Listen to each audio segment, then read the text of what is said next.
all those who are willing and able, please rise and join me in the Pledge of Allegiance to the flag of our country. I pledge allegiance to the flag of the United States of America and to the republic for which it stands, one nation under God, indivisible, with liberty and justice for all. Grant us, O Lord, light to our understanding, prudence in our investigating, foresight in our planning, sincerity in our deliberating, the grace to follow truth in our judgment. Help us to be moved in our decision neither by fear nor by self-interest, and to do our work faithfully. May we respect the authority vested in us, for thou art the source of all authority. And may we use our directives for the common good and for thy honor and glory. Amen. Amen. Thank you. Madam Clerk, roll call, please. Commissioner Regovich. Here. Commissioner Plechnik. Present. Commissioner Hammercheck. Here. Okay, we have before us the meeting minutes of the regular meeting of January 5, 2023. Do I have a motion to approve same, waiving the reading thereof? Move to approve. Second. Discussion? None being heard. Madam Clerk, roll call, please. Commissioner Regovich. Yes. Commissioner Plechnik. Yes. Commissioner Hammercheck. Yes. Okay, this brings us to our first public comment portion of our meeting. Is there anyone in the audience wishing to address the board at this time? Anyone at all? Oh, look, ma'am.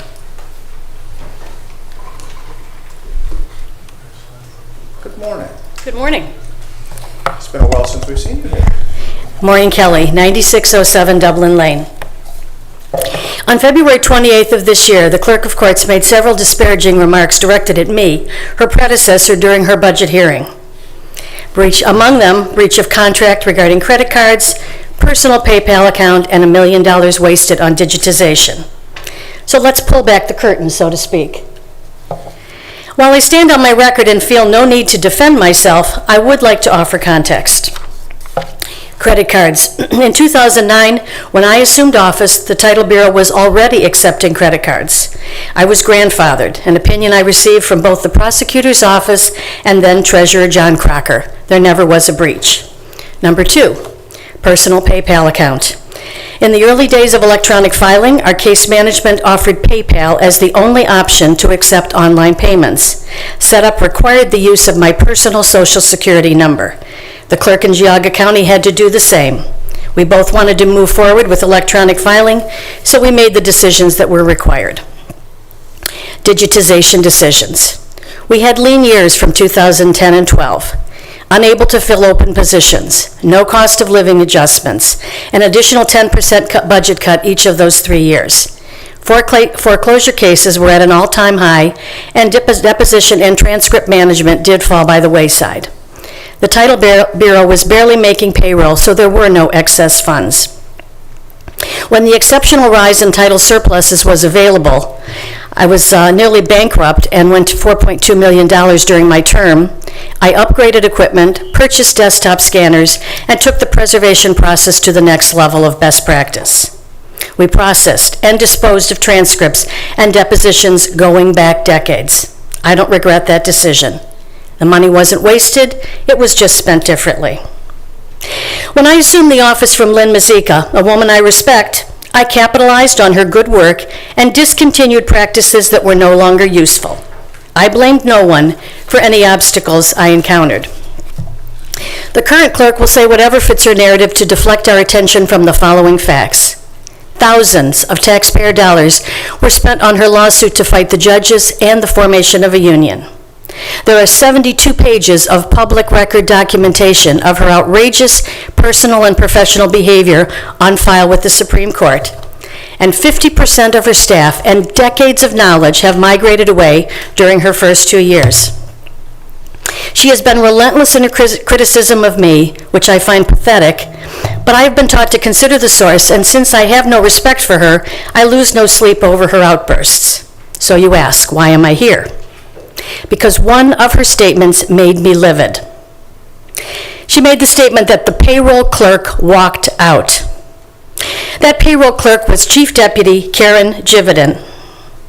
The Jividin family is synonymous with public service.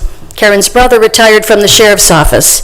Karen's husband retired from the Painesville Fire Department and works part-time in Grand River in fire. Her eldest son is a decorated police officer and SWAT team member in Maple Heights, and her youngest is a talented fighter in Warren, Ohio. Karen herself joined the clerk's office at the age of 20 and spent 4 decades perfecting her craft. She availed herself of every management class and became a trusted advisor. During the transition, she steadied the staff and virtually ran the office when the clerk was exiled. Her commitment to staff and the office responsibilities bordered on devotion. Judges trusted her, and the staff relied on her. In December 2022, at the OCCA Winter Conference in Columbus, the clerk learned the outcome of the lawsuit and boasted that she was going back on Monday to fire people. Karen was named in particular. I suspect the clerk was envious of the esteem in which Karen was held by so many. After 2 years of disrespectful and demeaning behavior directed at her, she did in fact resign. Now, Karen had trained several individuals on time force payroll, but both of them left, and she notified the clerk of the lack of a backup. Even then, before resigning, she prepared that week's payroll and inputted the authorized raises. Karen deserves acknowledgement and praise for her dedication. I can count on one hand the number of folks who possess her integrity and drive for fairness and excellence. The payroll clerk walked out should never have been the last word on Karen Jividen's 40 years of service, and today, I hope it no longer is. Thank you. Thank you. Sir.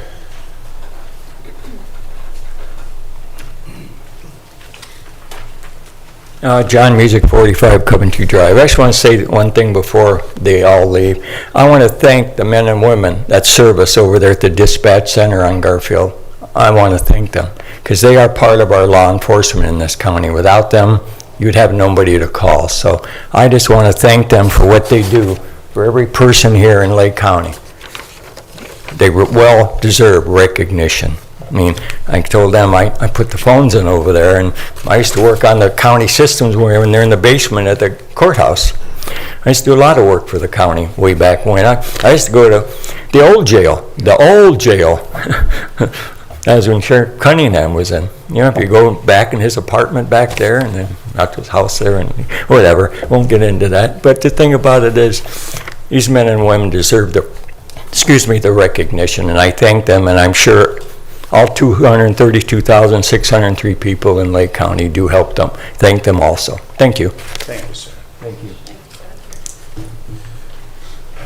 Sir, I believe you. Yes, sir. Morning, Commissioners.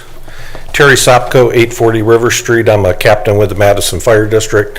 I have a statement to read from Chief Baker, who's tied up on prior obligations today. Commissioners, I apologize I'm not in attendance today at the Commissioners meeting, but having additional public comments regarding the health and safety concerns caused by your county-owned roads.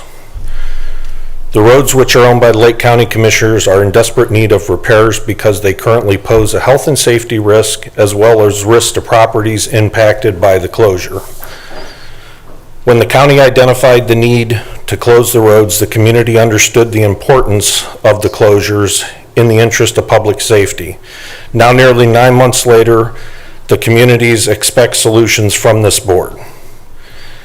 The county engineer's office is tasked with maintenance. However, the owners of these roads is the county commissioners who are ultimately responsible. And we sincerely request action. Now, 9 months later, we are no closer to a solution to the problem, and here we are once again asking the commissioners to act. You are public servants, and in your role, one of the primary responsibilities is the safety of the public, which you were elected to serve.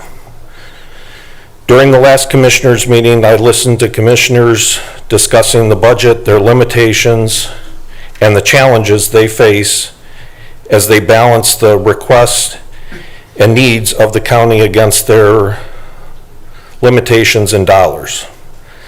I saw very little empathy from the commissioners and have heard very little about what actions would be taken with these roads or a time frame to accomplish the repairs. In fact, only Commissioner Hamercheck appears to be concerned at not just the safety issues of the closures, but also the inconvenience placed on the residents impacted. Neither Commissioner Plechnik or Regovich had any response to the concerns presented by the residents, safety forces, or other local politicians speaking at the meetings. Ironically, after discussing the budget and the limitations, the only lengthy discussion focused on the new jail and taking on an incredible amount of debt for the tenfold request for the county engineer. Following the meeting, I tried to digest some of the numbers that were mentioned at the meeting. I thought about $8 million unencumbered dollars in the general fund, the $10 million unrestricted ARPA funds, $10 million economic development, and $11 million unbudgeted interest income. These dollars equate to $39 million, which is more than 50% of the county's approved annual budget are not included in that approved budget. When looking at these dollars, I wonder whether we can't afford to fix these roads impacted or whether the commissioners simply don't see this as a priority. Perhaps the lack of concern correlates with the population or the lack of voters in the affected area. What is even more frustrating to myself and many is that the county commissioners elected to spend $4 million to make improvements to the lighting at Captain Stadium only to have the owner sell the team. We hear the commissioners asking or discussing a $275,000 investment in what essentially is advertising for agritourism. I'm trying very hard to figure out who benefits from these decisions or see how that impacts the county in lieu of county roads falling apart. As I review the previous meeting and the numbers above and the instance by Commissioner Plechnik on spending $170 million to build a new jail, several questions come to mind. First, is this something that should be put on the ballot to allow the community the opportunity to make such a massive decision? Second, does the $170 million new jail meet the minimum requirements, or are we building for the future, which is often a term used by officials to validate building something beyond what is needed? Third, if the commissioners decide to move forward with the jail, how long will it be before there is a need to raise taxes to pay for this massive debt? Lastly, if the commissioners move forward with the jail, how will they ever afford to fix the roads? What happens to the time frame to make these desperately needed road repairs? I think there are fair questions that should be answered before making such a significant decision. I think those affected by the road closures deserve an answer, and I think the taxpayers of Lake County need to understand how your decision will impact the county for the next decades and beyond. I understand the commissioners are tasked with many responsibilities and are pulled in many different directions. My comments today are in my capacity as a public safety servant and someone sworn to protect the life and property in the community.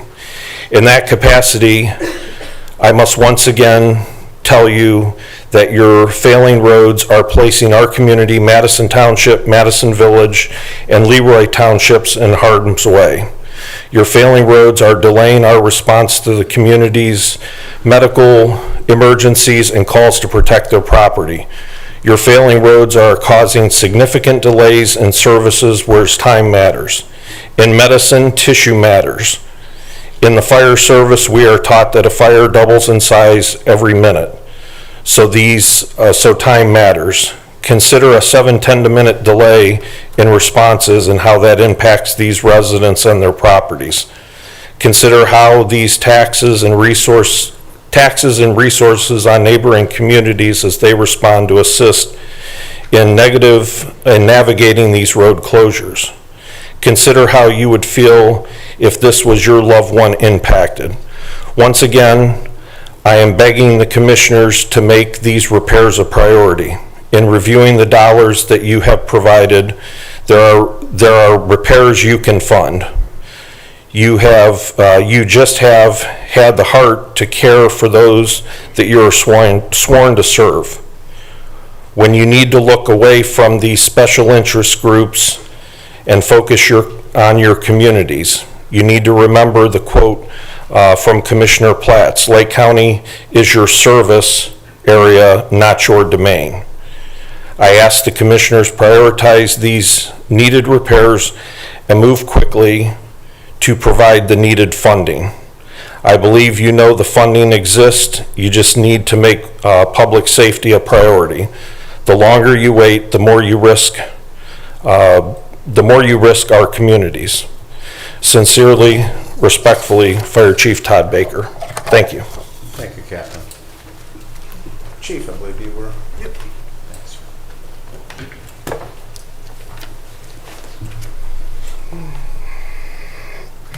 Morning, I'm Mike Tallman. I'm the Fire Chief for Leroy Township Fire Department. I'd like to start off by thanking you for letting me speak here. I address the concerns of the current road closures and future road closures with Leroy Township and our surrounding, or the surrounding townships. These concerns not only mine, but concerns of others that live in these areas. The closures are a detriment to the public safety. The closure of Payne Road has increased our response time to our northeastern side of our township by 3.5 minutes by car. In a fire truck or ambulance, we're looking at a 5 to 7 minute delay if traveling via Taylor Road, which in my opinion is not a safe route for emergency vehicles due to 290-degree curves and a very steep hill at Payne and Taylor that ends in the ravine that leads down to Payne Creek. If weather conditions are poor, we would have to respond via 86 Leroy Thompson. That would take even longer. This added response to emergencies can lead to very poor outcomes. For example, along with our response time, which is now extended by 5 to 7 minutes, during a fire it takes us at least 4 minutes, if not longer, with staffing issues, to get water on the house fire. With these times in mind, the national average for collapse of a structure as built with a trussed roof is now 5 to 7 minutes. Most houses built after 1952 have trussed roof. A fire can double in size in some people say in 30 seconds with the materials that we're seeing in houses now with our furnishings and stuff. This means that we could be looking at a fire 12 times the size by the time we arrive on scene with the added response times. Another fact from the Underwriters Laboratory is 40 years ago we had 17 minutes to escape our houses when the smoke detector activated. Today we only have 3 minutes. When we look at emergency medical calls, we're extending the time it takes to get patients to receive a higher level of care. During heart attacks, strokes, cardiac arrests, as well as many other medical calls, time is of the essence. These calls require rapid intervention for the best chance of full recovery. And with these closures, it will take even longer to get our patients the initial care they need from EMS, as well as a high level of care at the hospital. An addition of 5 to 7 minutes in response time, as well as transport time, which equals 10 to 14 minutes, can be life-altering, if not life-ending. At the end of the day, these roads are the responsibility of the county, and the civil liability falls back on the county commissioners. And the issues with these roads have been known for years. I've heard that the blame is being placed on previous commissioners and that they put these projects off. The way I'm seeing it is if you do not work to fix these roads, you will be doing the same thing. This is in the public light now, and come election time, I am sure voters will look at what you did to correct these issues. When they go to cast their vote, you're not only affecting Leroy, but you're also affecting Madison and Perry. The Perry Joint Fire District is responding as a first responder to calls in this area of Leroy and Madison. This is not fair to the Perry community because it leaves their south end unprotected for 30 to 45 minutes, and if they have to transport because it's a load and go situation, they could be gone from the area and unprotected for 1 to 2 hours. I know that in the last 8 months, Perry has responded to Leroy for EMS calls due to the closure on Payne Road 10 times, leaving their community unprotected, and I know that they've transported at least once or twice. With the pending closures of other roads in the area, this could become an even bigger problem. We have no Payne and Ford Road closed. We have pending emergencies. We know that Payne and Ford Road are closed. We have pending emergencies on Blair and Leroy Thompson, which could close off our northeast side of our community from help from other communities and leave us the only route via Taylor Road, which is not a safe route for emergency traffic. Another pending emergency is Williams Road. If this road closes, it would extend Concord Fire Department's response time to their area of their community on Route 86. We do already respond automatic mutual aid to their side of their community, but it would extend their response time for Concord and the time it would take for the patients to receive a higher level of care at the hospital. We currently do not transport for Concord unless it's a load and go situation, and that's the way that it would stay. We can't rob our community to take Concord patients if they can wait for the Concord squad. As of right now, Leroy, response to Concord to Leroy, These road issues need to be addressed and corrected as soon as possible. I have an understanding that we have the money for the road repairs, but rather fund a jail that the county cannot afford, build an arch over Route 528 saying, welcome to the Grand River Valley. To do anything else besides fund these issues will be a detriment to public safety and would be irresponsible. We have citizens of this county that are negatively affected by these road closures, and we need to ensure that we are going to correct these issues so that they will continue to live in Lake County safely and not worry about how long it will take for help to reach them if they have a medical emergency or the house catches on fire. Once again, thank you for allowing me to speak this morning. Chief, while you're there, just to help clarify, Williams Road, that is the primary mutual aid route for both Concord and Leroy? That is the primary mutual aid route for Concord to come to Leroy. They can't go around and come back up 86, but that, once again, that would extend their time to get to their patients. So. And you used the term load and go. If I'm understanding what you're saying, having worked with fire services in the past, I don't know that the public's going to quite understand that if you're if Williams Road is closed and you're responding to somebody in Concord on Williams Road, yes, you're going to send your squad, your crew's going to make them safe unless it's life safety. They're going to make them comfortable, stabilize them. So basically, we'll go back to a heart attack, a stroke, a full arrest. We're not waiting for Concord to get there. Or we're not waiting to get them into a squad till Concord gets there. We'll put them in our squad and we'll go. But once again, it all determines on what the situation is. And if they can wait a little bit, then we'll wait for Concord so they can transport their patient. And your fire department, you have one crew, one squad. You can't afford to have them out of your service. Yeah, I have a minimum of staffing of 2. Sometimes I'm lucky enough to have 3, and we can't afford to be out of our community if we don't have to be. Thank you, sir. Thank you. Appreciate the clarifications. Okay, anyone else in the audience wishing to address the board? Ma'am.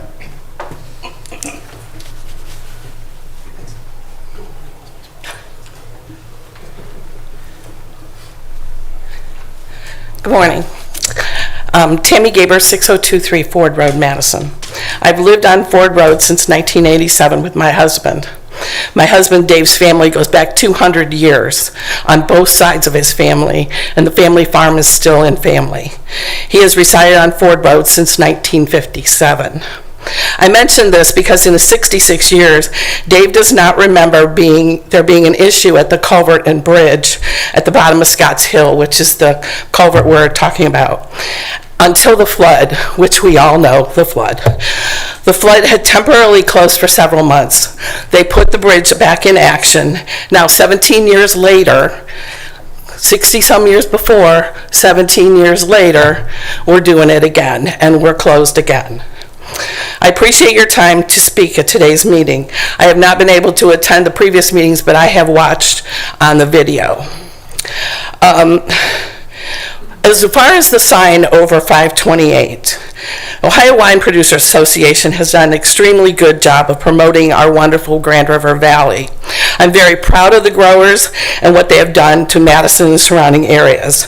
I've met people from all over the country and world that know and respect the Lake and Ashtabula County growing region and our prize-winning wines.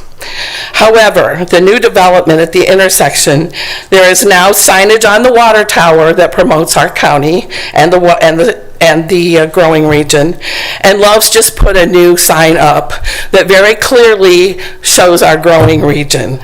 If you want to do something, put something on the bridge of 90 or down in the lawn area by 90, just like Geneva did or Menor has their signage. We don't need to put a sign and spend county money or get fundraising from the Producers Association, the $1 million wineries that are now functioning very well in the county. I also understand the need for an updated jail.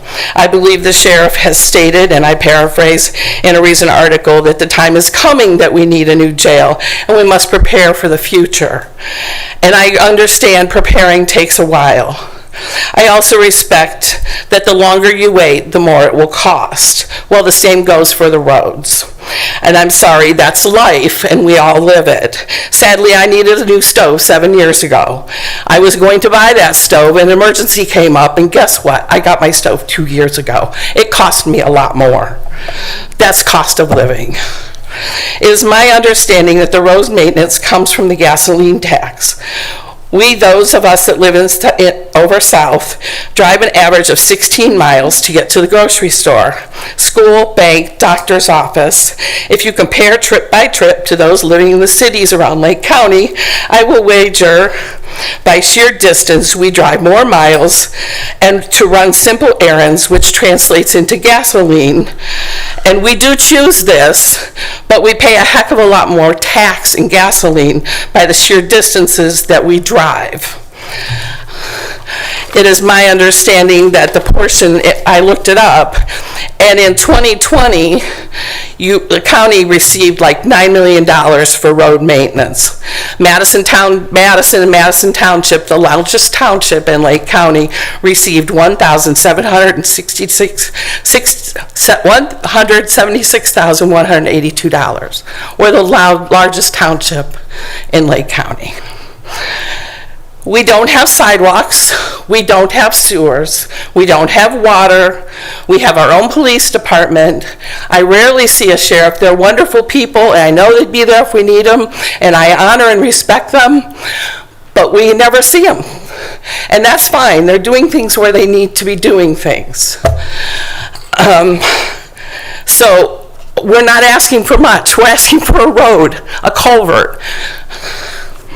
Additionally, I work out of my home. I depend on overnight courier services, pickup, delivery, and for sensitive documents.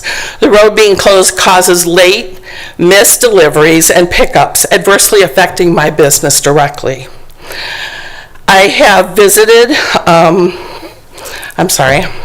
have you ever visited the area we live in? Do you know the roads we're talking about? Do you know the conditions that we live under? It's just the matter of the EMTs. It's not just a matter of the EMTs getting to us. I live on the east side of the blockage. I see the ambulances they come down for Stony Glen all the time in the summer with the camp. And then they leave out Ford Road West because it's the quickest route to the hospital. They can't do that anymore. Now they come back to Madison, get on 90, and it's a longer travel distance.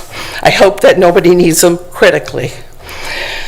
Like I said, we live east of the blockade, so in all likelihood, Madison Township will respond in fine fashion if we have a fire. But do you realize the other companies that need to respond to us for us to have a fighting chance to save our home? Any combination of Leroy Perry, Painesville, possibly Mountville or Harpersfield. Why? We don't have fire hydrants. We depend on those other responders to bring their tankers, rotate them out, fill up, and come back in a timely manner. We don't have fire hydrants. It's kind of hard to access the road from those areas quickly if there is no open road. So in essence, what you're saying to us is, in case of fire, call your insurance company first. We, the neighbors, have brought up these concerns about emergency response times. Have you considered the fact that we have multiple metro parks in our area, Stony Glen residence campsite in our area, gun clubs, Fascination Park, and other personal properties that back up to a river that has its own hazards. How's your emergency response time for that if they can't get there in a timely manner? What about the power plant? What if we have an evacuation? Seems unlikely, but the people at the other end of Ford Road have to drive north towards the power plant to evacuate. Lastly, I task you with 2 things when you leave this meeting.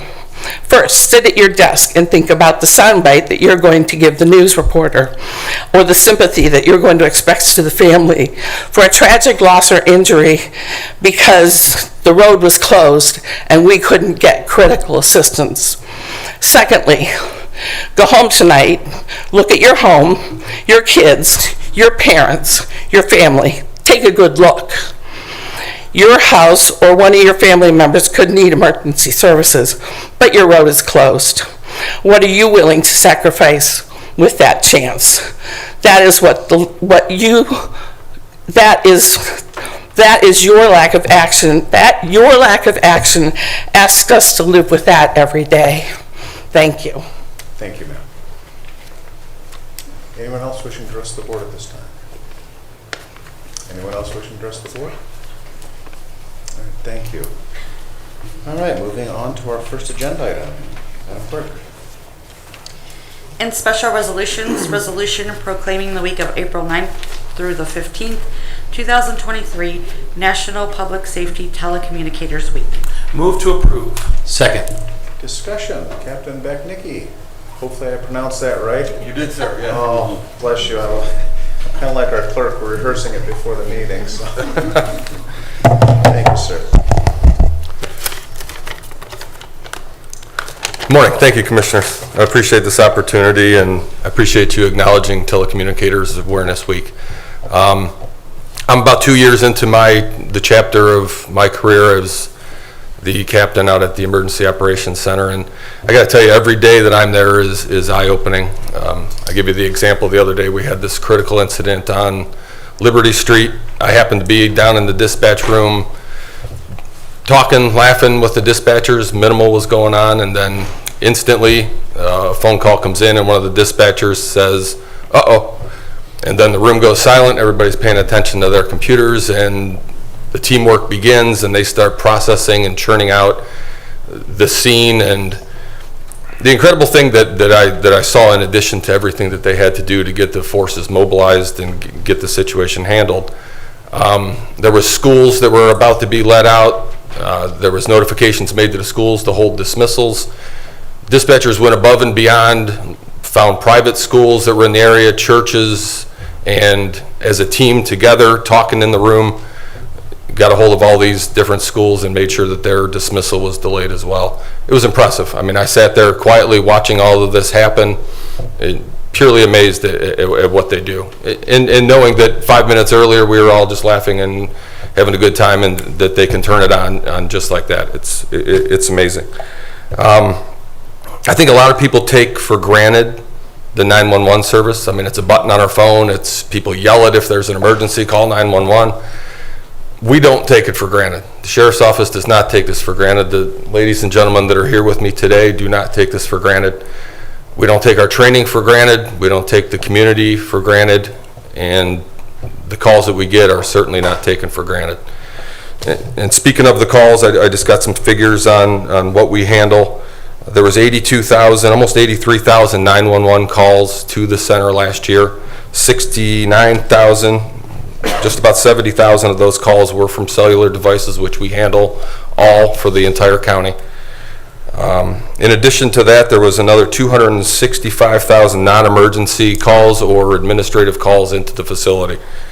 Quick math, 347,700 calls into that building in a year's time.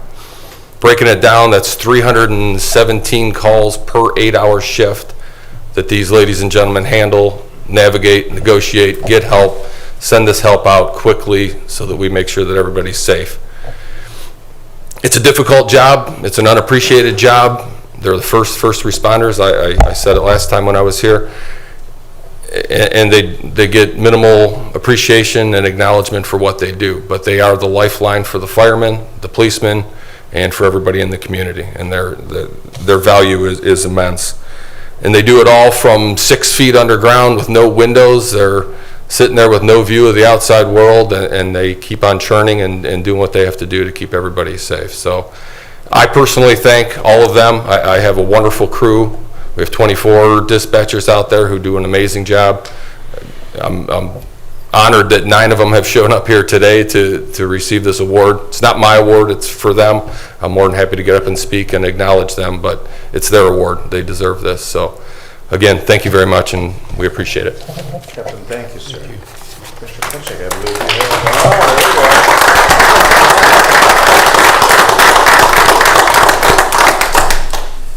Just want to read in the resolution, sir. Mr. President, Commissioner Ragovich will present the following resolution.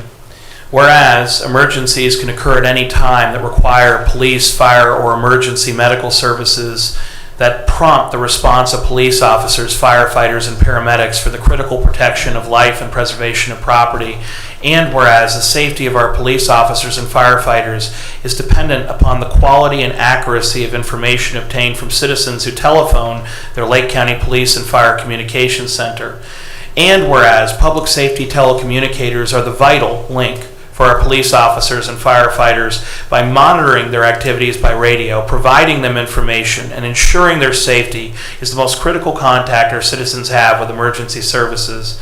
And whereas the critical functions performed by telecommunicators also include those related to lake metro parks, highway safety and maintenance activities, and many other operations performed by our local government agencies.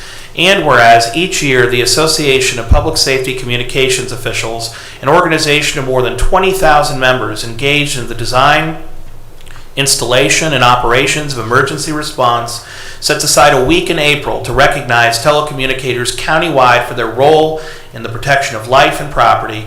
And whereas the Board of Lake County Commissioners, with support from the Clerk of Courts, recently announced the Lake County Emergency Services Telecommunicators Scholarship Program that will be offered to qualifying students who are enrolled in Auburn Career Center's Emergency Services Telecommunicators Program. And whereas this board wishes to recognize and commend the Lake County telecommunicators for the highly qualified and technical service they provide for the citizens of Lake County, now therefore be it resolved that this resolution becomes a part of the permanent record of the Board of Commissioners in and for Lake County, Ohio, as they proclaim the week of April 9th through 15th, 2023 National Public Safety Telecommunicators Week in honor and recognition of the county's telecommunicators and the vital contribution they make to the safety and well-being of the citizens of Lake County. Let me just say thank you to each and every one of you for the service you provide. I've seen your workstations, and when I served as a councilman for the city of Willoughby Hills, I was proud to vote to adopt your services for our community, which not only saved many hundreds of thousands of dollars a year, but improved our response times materially, increasing safety in our community. And I would heartily encourage every Lake County community to consider joining our Lake County telecommunicators so that they too can improve safety. We thank you.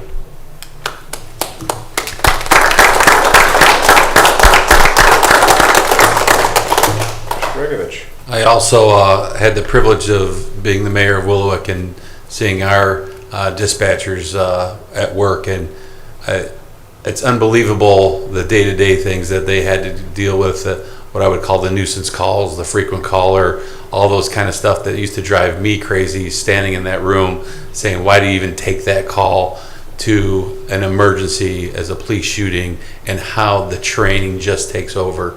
It's incredible to see. I was always amazed, and even to the point where when I was mayor, I took one of our dispatchers as my assistant, and she was highly effective. I didn't get a lot of calls because of she handled it, and I'm amazed at what you do. I think it takes a special person to do it, the special disposition, and my hat's off to all of you. Well said.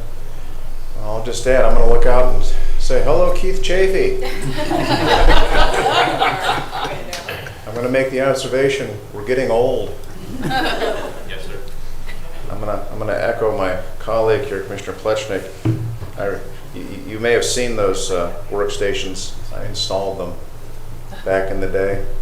And the reason I say I'm getting old, I'm looking at pretty young faces out there. God bless you for what you do. It's not easy, and I know John was talking about his days when 911 first came online here in Lake County. And I remember those first few hours, and now I maybe can ask this question. Do you remember the first few hours when 911 came online in Lake County? And it was 911, what's your emergency? Immediately followed by Domino's Pizza. Remember that little incident where things kind of the wires got crossed back in the central office there? Please tell me you weren't part of that. I didn't work in the central office. Oh, it didn't work. Okay. So there were a few humorous bumps in the road, but I recall a courtesy drive by one of our local law enforcement agencies to that Domino's. And could you please stop answering your phone for just a little while till we figure this out? That was back in the day when people wouldn't get offended by asking for a professional courtesy. My, how those times have changed. God bless you for what you do. I know these are difficult times. We stand with you. Thank you. If there's nothing further, Madam Clerk, roll call, please. Commissioner Regovich. Yes. Commissioner Plechnik. Yes. Commissioner Hammercheck. Yes. And we all know the routine. It's not official until. So come on up.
Keith, I forgot to ask, how many years have you been doing this now? It's got to be 30. In August, it'll be 35, sir. 35 years. Wow. That's a good long run. All right. Madam Clerk, next item, please.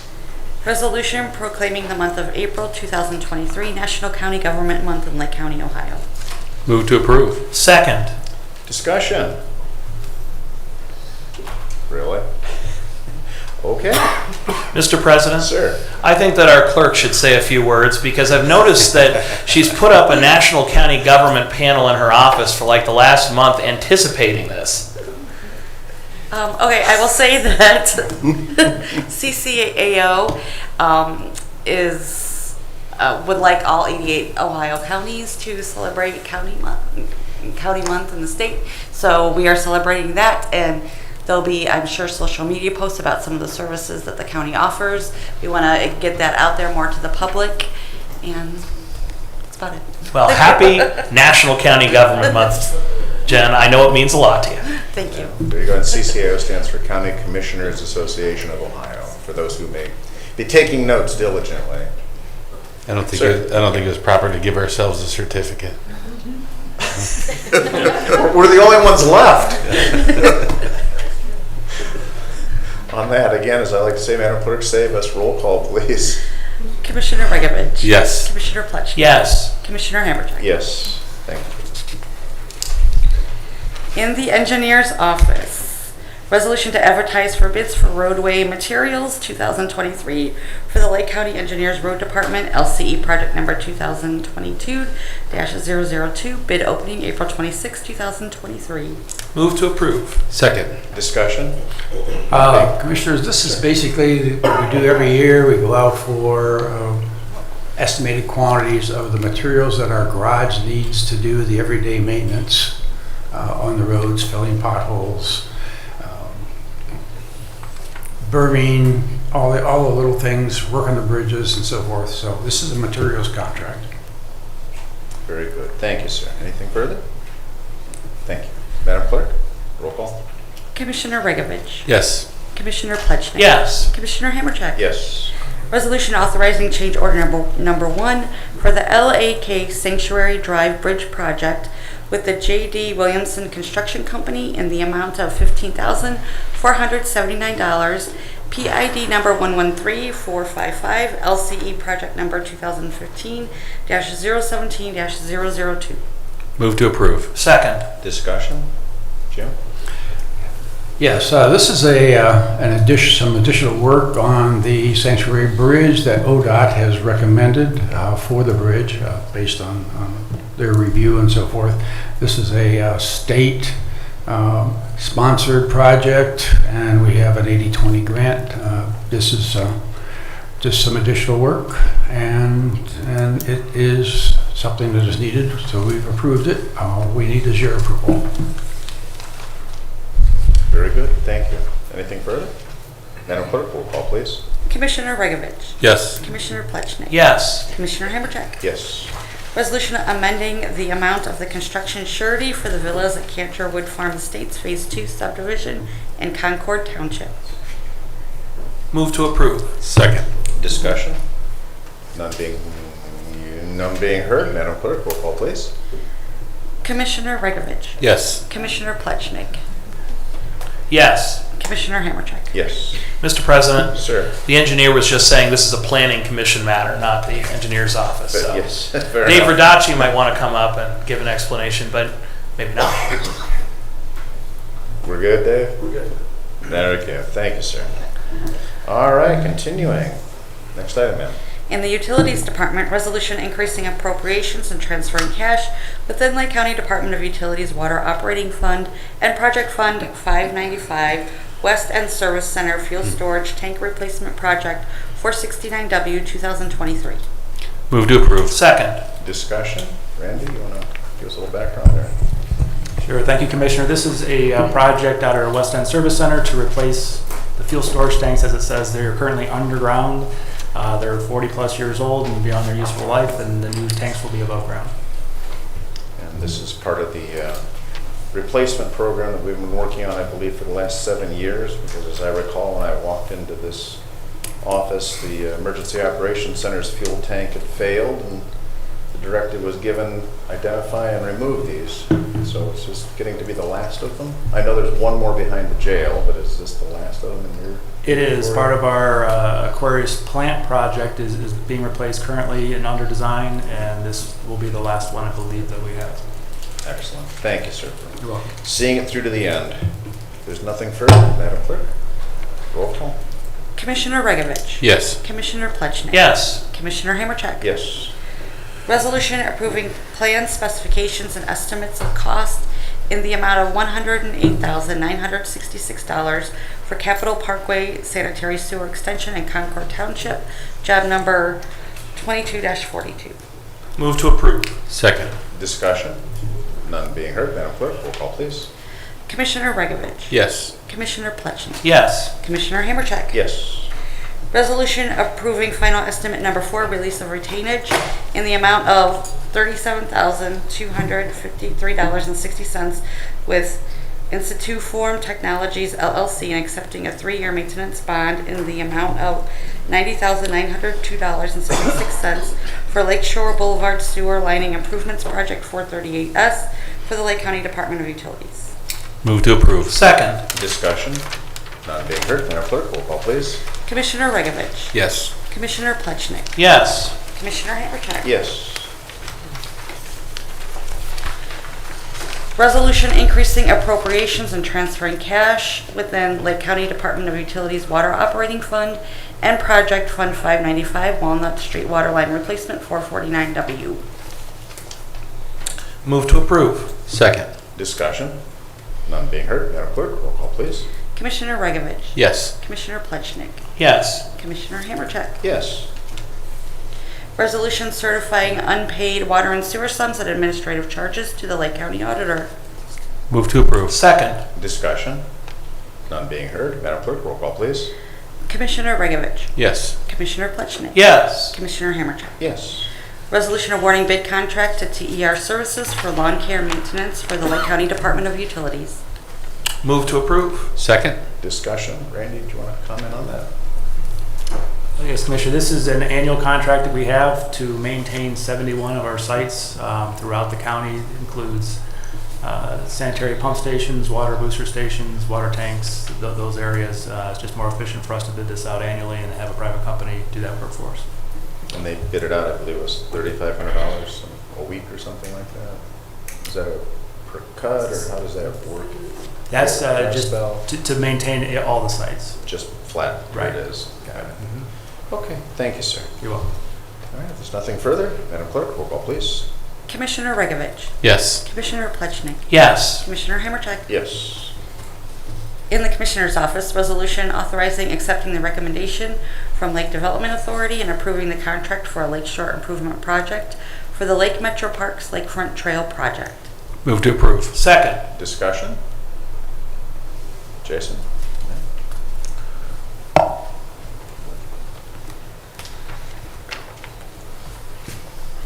Good morning, Commissioners.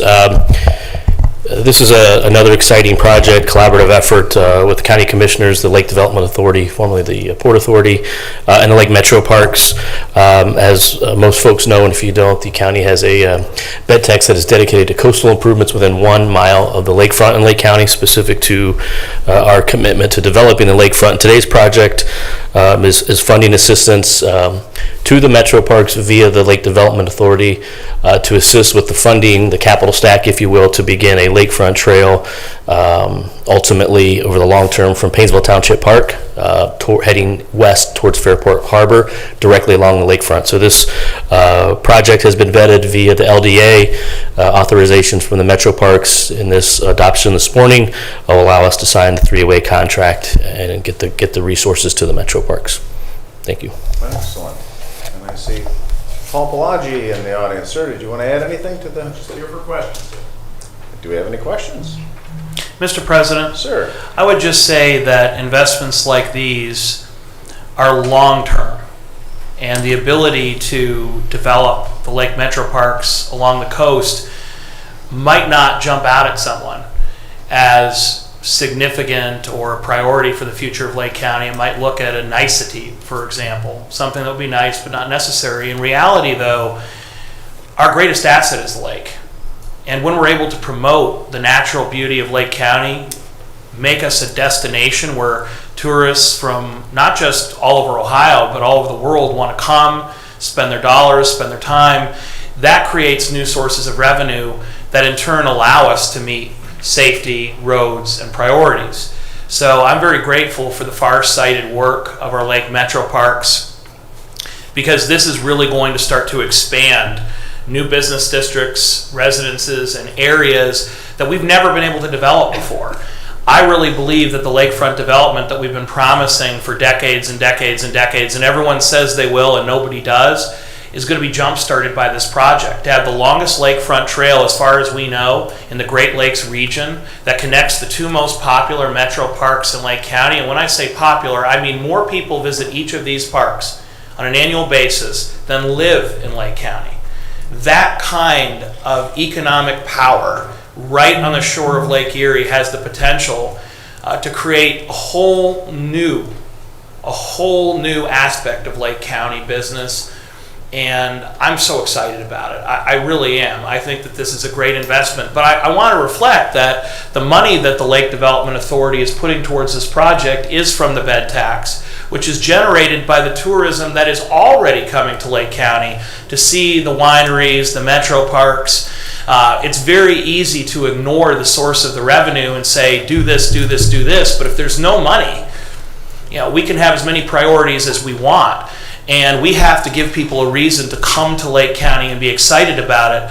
I will admit I've been very concerned about how one fire district continued to fine business owners and create a negative business environment. We've seen some businesses leave Lake County. We've seen plans canceled as a result. And I know that there's been a lot of time spent with local elected officials having to reach out to Columbus to change the law. I wish to goodness golly that time could have been spent asking for more money for roads, but instead had to be done in defense of the business community. The names of Jerry Serino and Jamie Callender were actually slighted by someone who works for one of the municipalities because of their work to try to help the business community in Lake County. And I want to stand in their defense.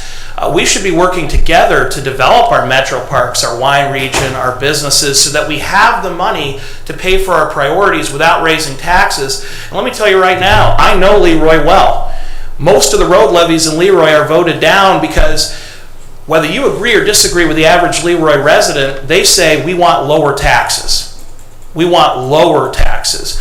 And I can guarantee you we can pave every road with gold if we can raise taxes as much as you want.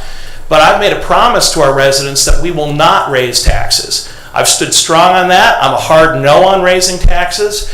We need to work together to grow the pie. We need to grow the business community, grow the base so that we have the resources to meet our priorities.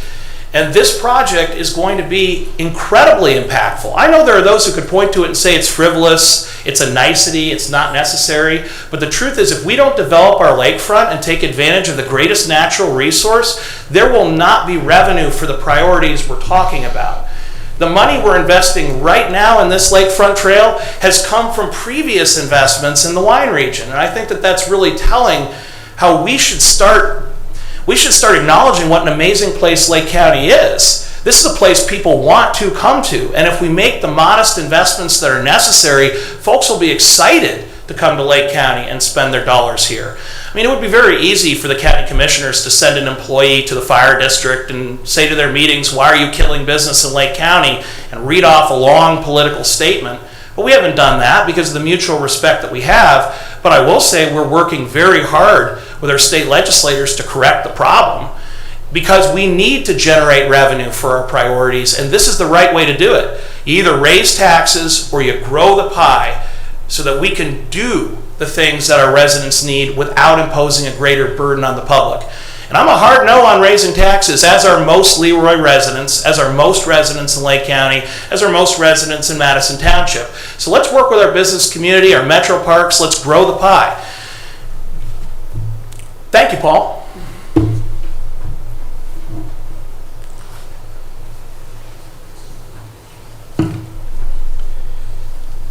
If I may read paragraph 2 of the resolution before us.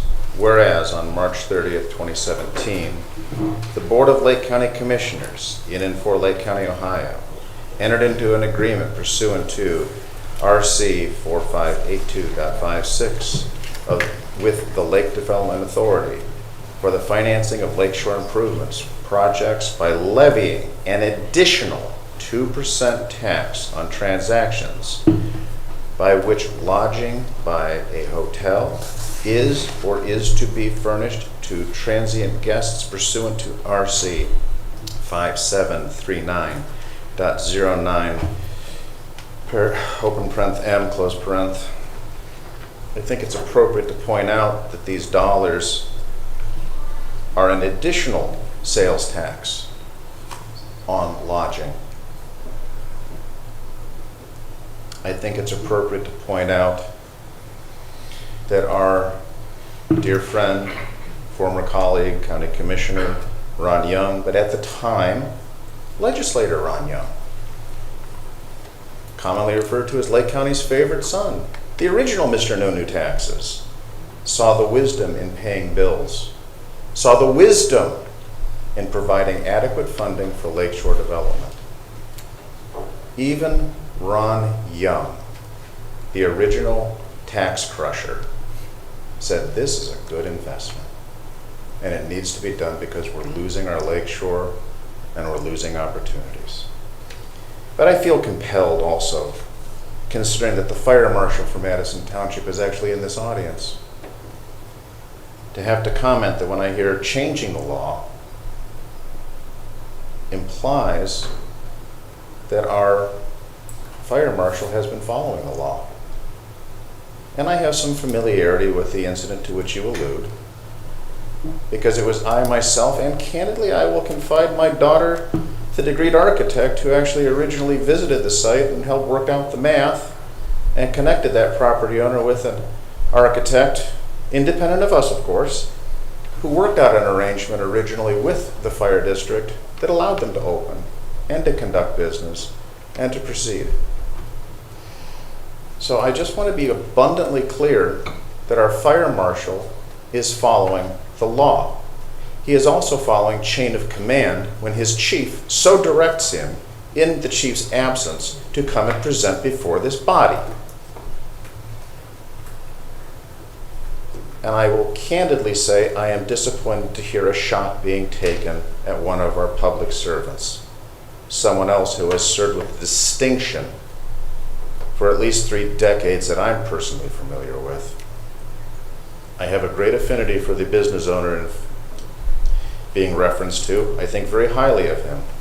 He is a founding member of the industry, and there is a legitimate dispute. But when you say changing the law, I hope that everybody understands that our fire district is following the law. And I think that is appropriate to add into this, and I certainly hope that the meeting minutes will reflect this. If there's nothing further on this, what seemed to be originally be a simple resolution, Madam Clerk, roll call, please. Commissioner Regovich. Yes. Commissioner Plechnik. Yes. Commissioner Hammercheck. Yes, thank you. Resolution approving and accepting the Tax Incentive Review Council recommendation and approving the continuation of the Enterprise Zone Agreement between Weston Jet Center Road LLC and City of Willoughby. Move to approve. Second. Discussion? Jason, Patrick, you guys want to? Hey, this is good stuff, you guys. I'm just a little bit closer than Patrick in the back row there, but yeah, this is a resolution that we take a look at every year based on the revised code. These two companies are in enterprise zones, and by law, the committee has to meet annually with the companies to review their performance, their job creation, etc. So this recommendation for resolutions 13 and 14 is the same in that the committee met 2 weeks ago and unanimously recommended continuing with both of these projects. Thank you, sir. Anything further? Very good. Madam Clerk, roll call, please. Commissioner Regovich. Yes. Commissioner Plechnik. Yes. Commissioner Hammercheck. Yes. Resolution approving and accepting the Tax Incentive Review Council recommendation and approving the continuation of the Enterprise Zone Agreement between the Lubrizol Corporation and Painesville Township. Move to approve. Second. Discussion? Jason, I'm assuming for the record, just similar statements as the preceding? Thank you, sir. All right, if there's nothing further, Madam Clerk, roll call, please. Commissioner Regovich. Yes. Commissioner Plechnik. Yes. Commissioner Hammercheck. Yes. And the Finance Department, resolution approving payment of bills as listed on the Commissioner's Approval Journal in the amount of $2,065,766.06. Move to approve. Second. Discussion? None being heard. Madam Clerk, roll call, please. Commissioner Regovich. Yes. Commissioner Plechnik. Yes. Commissioner Hammercheck. Yes. Resolution approving purchase orders as listed on the Commissioner's Purchase Order Approval Journal in the amount of $2,444,391.16. Move to approve. Second. Discussion? None being heard. Madam Clerk, roll call, please. Commissioner Regovich. Yes. Commissioner Plechnik. Yes. Commissioner Hammercheck. Yes. Resolution increasing appropriations for various non-general fund accounts. Move to approve. Second. Discussion? None being heard. Madam Clerk, roll call, please. Commissioner Regovich. Yes. Commissioner Plechnik. Yes. Commissioner Hammercheck. Yes. Resolution transferring cash and appropriations within various general and non-general fund accounts. Move to approve. Second. Discussion. None being heard. Madam Clerk, roll call, please. Commissioner Rigovich. Yes. Commissioner Plechnik. Yes. Commissioner Hammercheck. Yes. Very good. Moving on to departmental reports. Utilities. Thank you, Commissioner. We had our bid opening for Vine Street waterline improvement yesterday. Good news and bad news. The good news is our consultant hit the mark with the engineer's estimate. The low bid came in right at the estimate. I guess the bad news is we only had 2 bidders. The other one was significantly higher. And also the estimate, which was $2.3 million, was increased about $1 million from about a year ago when we originally started the design on this project. And if you go back about 4 years, it's almost double what the price to put the same water line in. So prices continue to go up, money's available, but the actual expenditure from the department seems to be about the same as we continue on these projects. Very good, sir. Oh, sorry, I thought Commissioner Plechnik had something to say. All right, is there anything else for utilities? Thank you, sir. Moving on, Job and Family Services. Good morning. I wanted to share that Job and Family Services, thank you for supporting April Child Abuse Prevention Month with the Pinwheels. Speaking of children's services, I wanted to mention that Job and Family Services is going to be holding a hiring event on Tuesday, April 25th. We are recruiting workers specifically for our Children's Services Division.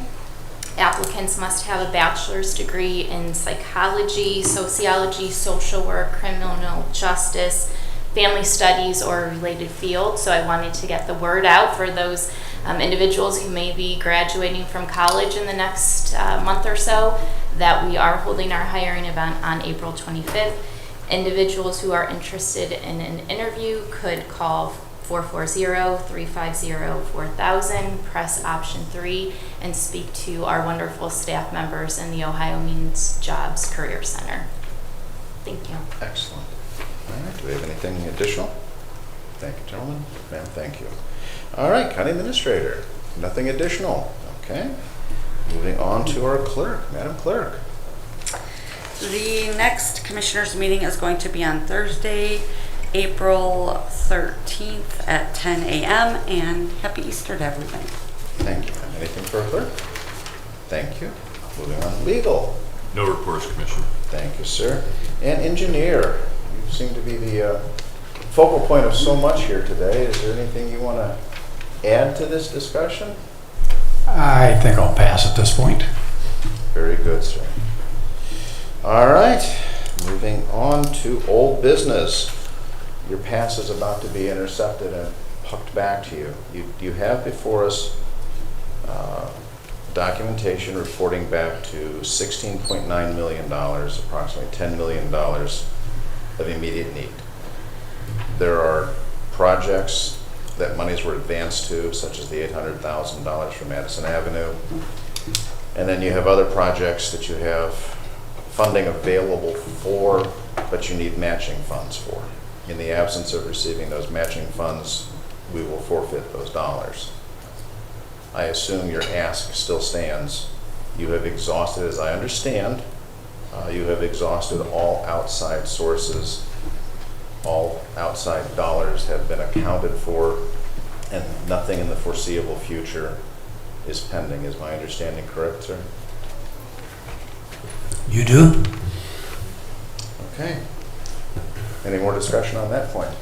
Mr. President, sir. At the last meeting I asked the engineer, was he continuing to look for outside sources of money, and he said yes. I just want to know if it means you've stopped at this point. The engineer never stopped. Okay. The engineer never stops. We've been doing, looking under every rock for the last 22 and a half years.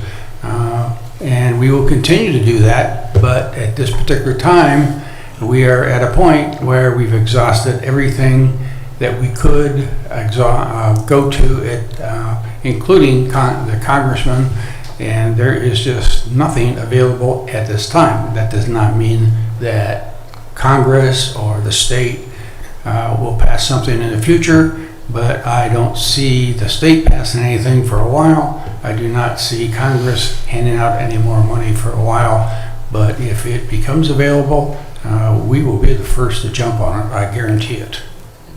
Mr. President? Sir. So we're not reaching out in the state budget process? We already did that, and they turned us down. We got a $2 million ask through the Senate. When it got to the House, they killed it because they said they do not fund those kind of projects. So it is the $2 million that we talked to Jerry Serino about is dead in water, and that was our last hope for anything at this point. Mr. Regovich? Mr. President, I would suggest we do a work session, possibly on a Tuesday if we check our schedules, to look at all the things that we have in front of us. We have a lot of unknowns still in our budget, and I would say that we work through this and we have to figure out our priorities. Engineer, you'd be open to that? Oh, absolutely. I'd be more than happy to meet with any and all at any time. When I talk about rocks, the commissioners are a rock. So I want to look under your rock. So I learned from the lesson the last time we were at a commissioners meeting. I'm not going to try to set that schedule while we're sitting here, but Madam Clerk, if you could, and then we'll get the proper public notice out. I'm assuming we'll just handle it the way we did our budget discussions. And again, broadcast it and record it for those who have a genuine and or growing interest. So thank you. Mr. President? Sir. Since this is old business, I'd like to talk about something really old. And as old as I am. That's not that old. Oh. For those of us who... You keep telling yourself that. You tell yourself that. When I first got elected to City Council, one of the promises that I made was to push back on the quick, almost flippant decision-making that I saw. People would introduce ideas and they'd vote on them at the same meeting, and then later on they go, whoops, we made a mistake. They'd pass a contract with, literally a union contract with double the pay for everyone because someone put a typo in. No one even bothered to read it or review it. And these are things that we'd all agree are wrong. If you aren't even reading the legislation before you're voting on it, you're making a mistake. And when you're voting on things so quickly that you don't have time to read it, let alone discuss it, that's a problem. Deliberation is important. And I learned that while the county commissioners don't have this procedure, most legislative bodies in the United States follow something called the 3 reading rule. And most legislative bodies waive it. So they're supposed to read the legislation 3 times by default, but they have the power to waive the readings. You may have seen this if you've gone to a township trustee or a council meeting. They can read it 3 times, or they can waive the readings and vote on it immediately. And I said I wouldn't be in favor of waiver unless there was a true emergency so that we'd actually have those 3 meetings to discuss it. But I was very curious, where did this rule come from? And that's why I say really old business. Because most scholars and historians said it came from the House of Lords in jolly old England, several centuries old, which is pretty darn old. But I talked to a scholar in ancient Greek law and come to find out that it actually has its basis. I couldn't find any publications along this level, but it actually has its basis in Athens. There was a sea battle between Sparta and Athens, and can anyone guess who won? The philosophers versus Sparta? I think we know. Sparta won. And so the Athenian fleet is half sunk. Literally, you have half the fleet watching the other half of the fleet sink. And the sailors are drowning. So the generals have a choice. They can either stay and they can rescue the drowning sailors, or they can go back to Athens. And the reason they really want to go back to Athens is they're worried that the Spartans just went there to sack and pillage the city. But they have no way of knowing for sure, did the Spartans go home to celebrate beating them up, or did they go to Athens, in which case they're going to conquer everything? Well, they decide they can't take the chance. So they go back to Athens, but it's quiet. Turns out the Spartans did go home to celebrate. So you could argue that the generals made the wrong choice, but really it was a guess. They couldn't know for sure which direction the Spartan fleet had gone. Well, they got back to the shore, and all the parents of the sailors that had just drowned on their order were there. And they went to the Council of Elders, the equivalent of the City Council, and immediately demanded that all of the generals be put to death.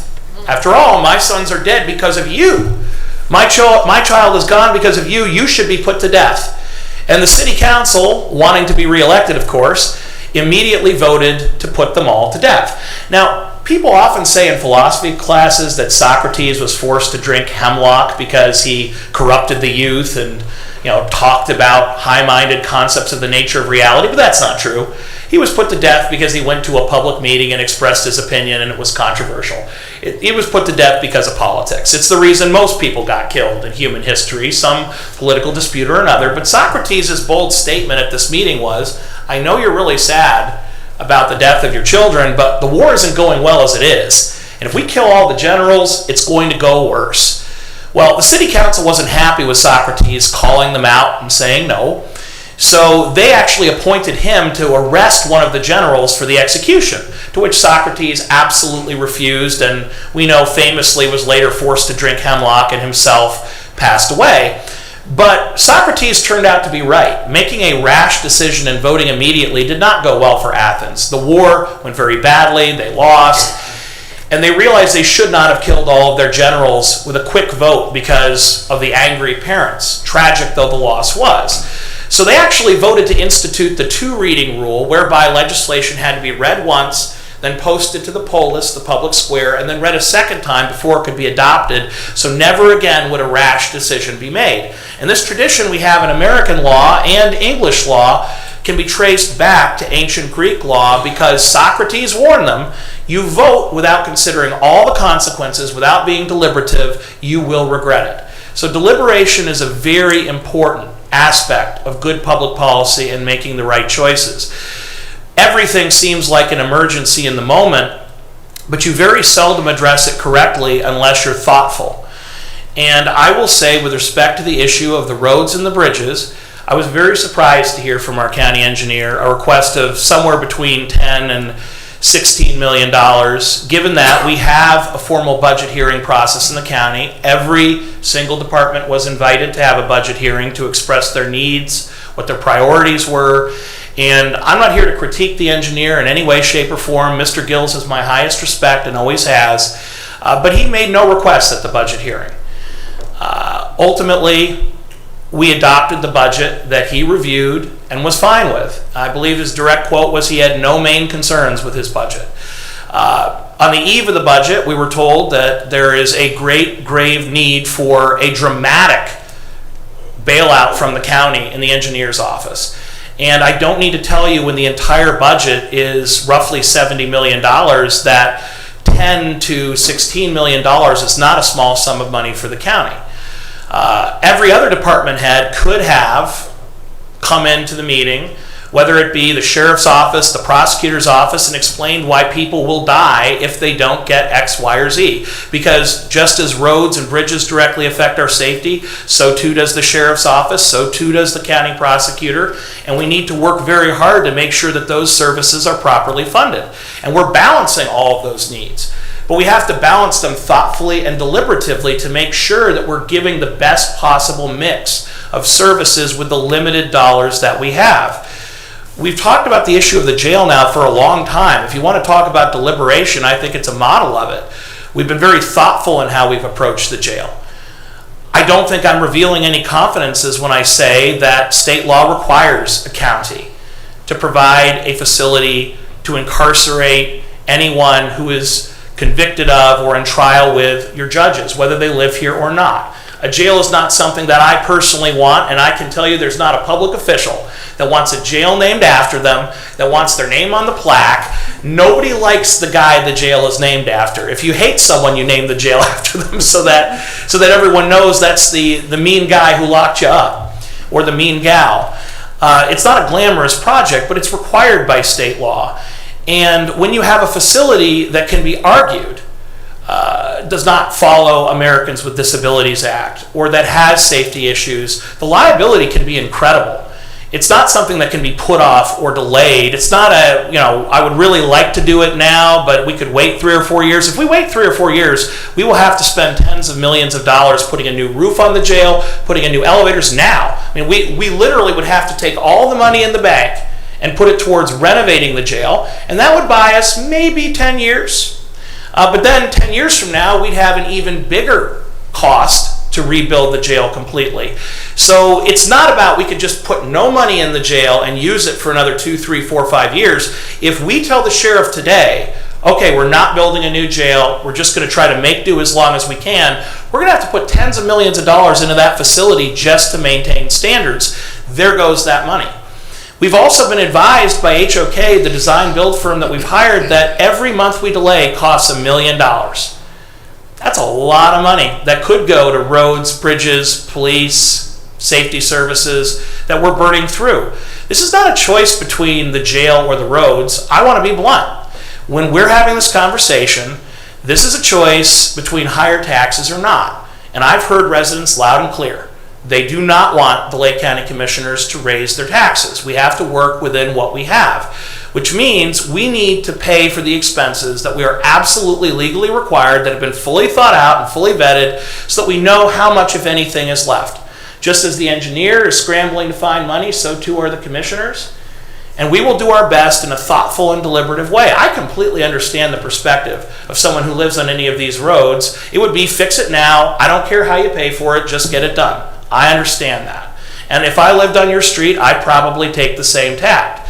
But we have to look at the entire county budget. We have to go through a deliberative process to make sure that we are doing the right thing. And I don't care which department head would come in at literally the day before the budget and say, I want an additional 10, 15, $20 million. The answer would be no. Because if you really felt this was an emergency, you should have gone through the same budget process that every other department head did. Because if we don't, I'll tell you what will happen next year. Every other department head will say, yeah, my budget's fine. And then they'll come in the day the budget's adopted and say, let's make an emergency motion to give me $10 million more. I mean, it puts every other department at a disadvantage if they go through the process.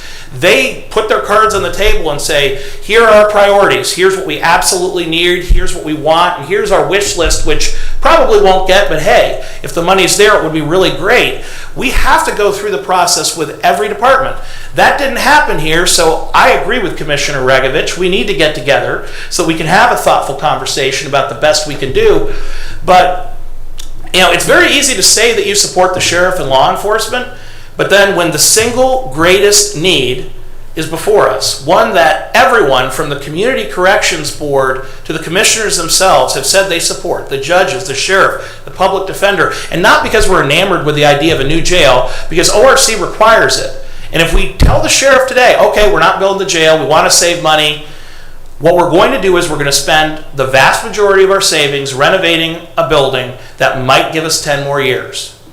And then 10 years from now, there will be no money for any of our priorities. I'm very concerned about that possible future, which is why I stand by my vote on the Corrections Board, by my public statements, that I support the sheriff in building this jail. Not because it's something that the sheriff really, really wants or I really, really want, because it is the most affordable way to meet our legal obligation. Now, if at the end of the year, we see that there is extra money in the budget, as we always do, we allocate it. We do. But I don't think any department in any township or city or county would be happy to know that their commissioners, their council people, their trustees spend money they're not sure they have, and then comes to the fire chief or the sheriff or the prosecutor and says, lay people off. That's bad budgeting. That's not responsible. Once again, we're here to work as quickly as we can, and I think if you want to be realistic about how do we get to this issue of the roads faster, I'll tell you how. We address this budget, which we've already voted through. We work through the union negotiations in the sheriff's office, which we have to pay. At the end of the day, we have an obligation to our deputies, and we find out what the annualized cost of the jail is. Then we have our budget essentially complete, and we know, do we have money to spare or not? And then we can make those decisions. But if we delay getting those numbers, then it will take longer. And I do believe that we need to continue to aggressively pursue outside funds. And I believe that the people in every community expect us to do that. Because if we just say the local taxpayers pay the full bill, I mean, if we had done that in the past, Lake County would have been broke years ago. I am proud of the fact that our staff never stops reaching out and pushing. So while the engineer continues to look under every rock, we will deliberate and discuss what we can do. And hopefully my colleagues will work with me in all due speed to get these X factors, these unknown costs, dealt with quickly. The faster we can have a final number on the jail, on the sheriff's unions, the faster we can see, is there extra money in the budget? In the meanwhile, if there's a true emergency, I'll say again, as hard as it might be on the engineer's office, I'll support a bond. It's not an ideal solution because, yes, you have to pay it back, and it means that there's less money in future years. But if the engineer feels that there's a true emergency, I will support him putting out a bond. Thank you. Thank you, sir. And just for those who may have been a tad confused, I wouldn't want you to get the misconception about township trustees. Township trustees have to follow the same rules that we do. It's village councils and city councils that do the 3-reading rule. Boards of commissioners and township trustees do it exactly the way we have been doing it. Regarding the engineer's budget, the engineer was very clear as to what his needs were at that point in time. It was Senator Serino himself, as has been indicated numerous times, indicated he was not able to secure additional dollars, which was the triggering event for a county engineer and myself to be taking up this issue. I have to say this, though, to say that you're surprised, for anyone to indicate that they're surprised that this just happened, we have been receiving continuously road and bridge reports that are part of the process. That's how I knew how much we needed to know, and I think I was only $300 off from our engineer's estimate because I was following the numbers. I was keeping score. I seem to remember actually holding the thing up and saying, you're off by $300. I kind of was proud of that my math matched our engineer's need, and I based those numbers off of the historical documents that were already before this board for quite some time of road and bridge conditions and costs associated with those. That is indeed the process. So for our engineer and myself to bring it up during the process where we were openly discussing it with the public, where we were broadcasting live, where we were recording so others could see, is the process. I feel compelled to ask both of you, Commissioner Ragovich, Commissioner Pleshnik, please join me. Can we please put human cost over financial cost? This is real. We are going to lose somebody. And it's not just the people that are immediately adjacent to the closed roads, closed bridges. It's affecting the entire east side. As our safety forces are being deployed and being delayed, as our Leroy Township Fire Chief pointed out, there are limited resources. And when we were committing them in these extraordinary but preventable situations, somebody's going to pay the price who doesn't live anywhere near it. And that's unacceptable. Please, again, put a priority on human cost over financial cost. And it sounds like we're asking our townships to wait 20 or 30 years to be considered. 20 or 30 years. You talk about union negotiations. We have fine people that are negotiating in good faith, and we've said it here before, so I'm not betraying anything. If we go to arbitration, we are going to get our hats handed to us. So of course we're negotiating in good faith. Paying the full bill. You are absolutely ignoring the fact of the significant, what part of 80-20 did you not hear from our engineer? Matching funds that will be forfeited if we do not come up with that 20%. That's not an unreasonable ask. That is the process. When Senator Serino stated that he had failed, he could not get additional dollars, our engineer came to us at the right time, at the right place. And I have to go back to bonding. I've said this before, I'll say this again. Our engineer no longer has the capacity to do debt service. You can't go to a bank and take out a loan that you can't pay. No bonding agent will allow that. Our county engineer just this year had to roll back paying $1 million a year to, was it 700,000, sir? Just to make ends meet. Just to make ends meet. Historically, the engineer did not come before the Board of Commissioners for budget meetings. But part of the deal that was struck with our county engineer in good faith as we raised the $5 license plate fee, the permissive tax that we were afforded by our Ohio legislature, part of the agreement was the engineer would come before us. And in recognition of that agreement, and being a good steward with the people's money, our county engineer took a 12-year backlog of roads and addressed them in 2.5 years. Unheard of. Were it not for that infusion of money, I don't know how we would have done it. I can tell you that I have been following our budgets since I became a commissioner. And there were several times that our county engineer's office was danger close to not being able to make ends meet. We were actually talking in terms of bridge loans. And had he not had the goodwill of his staff when they retired, that they, instead of taking a payout all at once, they budgeted it over time. They didn't have to do that. But because our engineer has credibility with his people, he was able to, I'm going to say negotiate.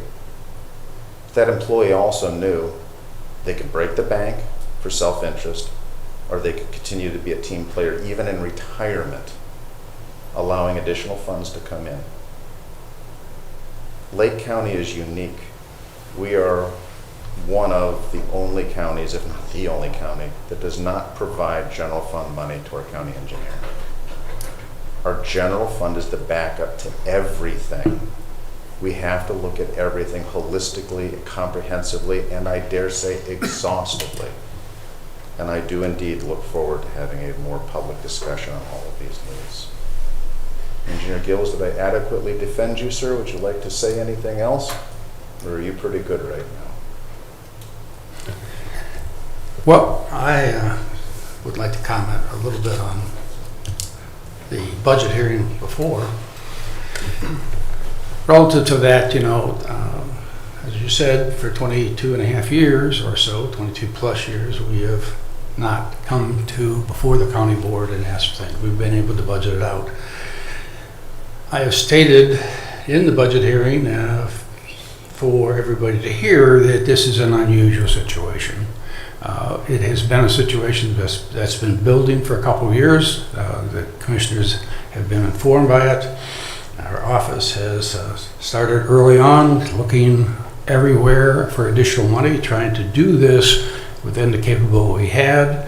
However, with Ford and Payne and Williams and Madison Avenue, which is an absolute catastrophe, cost us about $1.5 million more than we had budgeted. It's a major tidal wave which we can no longer fight. At the budget hearing, at that particular time, we still were waiting on Jerry's information. We were trying to work it out as best we could. We had a couple other areas that we were investigating that we hadn't heard yet, so we continued on our route of saying, well, we're working on it. This is these are emergencies. We're going to have to do something soon. We're trying to get all the funds we can. We, at that particular time, would have been foolish through the years that I've been dealing with the 22.5 years here with the county commissioners. Prior to that, I spent 40 years in private practice working only with government units. And to come at that budget hearing and say, well, I need $8 million, but we've got some feelers out there. I may only need 6, could be 5, could be 3, could be 10. The first thing the county commissioners would have looked at me and laughed and said, well, when you get a real number, come back and talk to us. So rather than doing that and wasting your time and my time, I did not do that. I could have, probably should have, it sounds like now, and maybe next time I will. I've also stated that I hope that we can clean this mess up and we can get back on track in trying to do this within our budget, and hopefully sooner or later the state, which is working on other ways to finance roads and bridge repairs, will come up with something and increase our income somehow. So in reality, we have a situation that is impossible. I do not have a budget that will support a bond issue out of mine. If the commissioners would like to float a bond issue and help me pay for it by paying the debt service, that's fine. We have less than $1 million a year to put in capital projects. That's match money and capital projects, because not all our roads are eligible for match money. We have those that are on the Federal Register, that's match money. We have quite a few roads that are not on the Federal Register, that is not match money and 100%. Blair Road, which is in critical condition, the wall there is in critical condition, is a $2.4 million project that is not eligible for federal money. That will have to be addressed soon. That is also part of this particular asking. As long as we're going to ask, we might as well ask for and tell you what the true numbers are, and so we don't have to come back next year and the next year and the next year. I don't want to come back again. I want to get it done now and get out and get back on my own 2 feet. But right now, I'm not on my own 2 feet, and there's nothing I can do about it without infusion of outside cash. And that's really the bottom line. The bottom line here is if I use the rest of my construction money, my capital improvement money on an annual basis for a 10-year note, a 20-year note, that means there is no new projects out of my office for the next period of the debt service. I don't think that's a really good idea, and I don't think that if you're depending on all these people coming in from outside, using our roads and going to the lakefront, if they can't get there, you're not going to get the money. Thank you. Thank you, sir. Commissioner Regovich?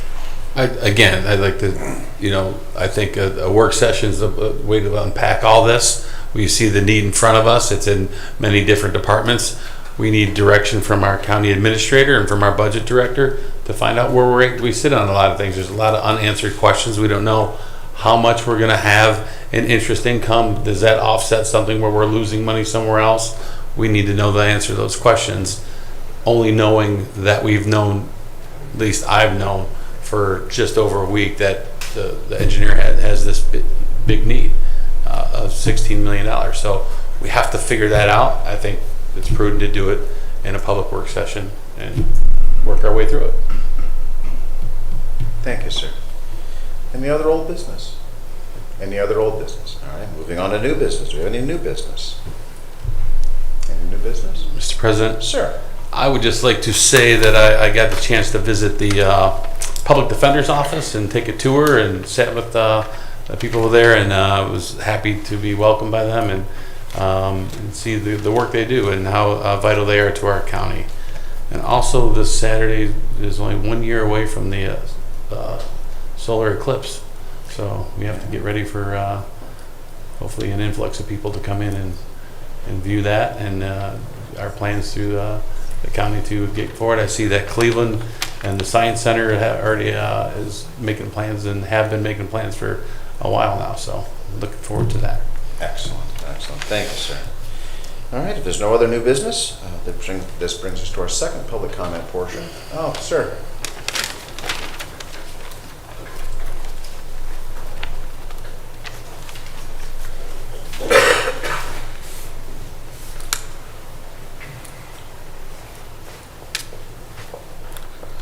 As much as I didn't want to get up to speak because my voice is wrong, is not good today. Mayor Dennis Morley, City of Eastlake.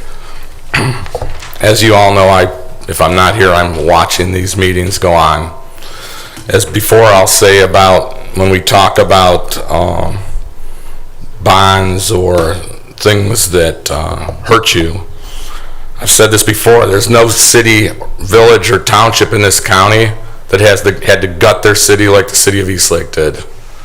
We can sit here and say we don't want any more taxes, which we don't. City of Eastlake had, when I was on council, 12 levies go to the ballot, 12 levies lost.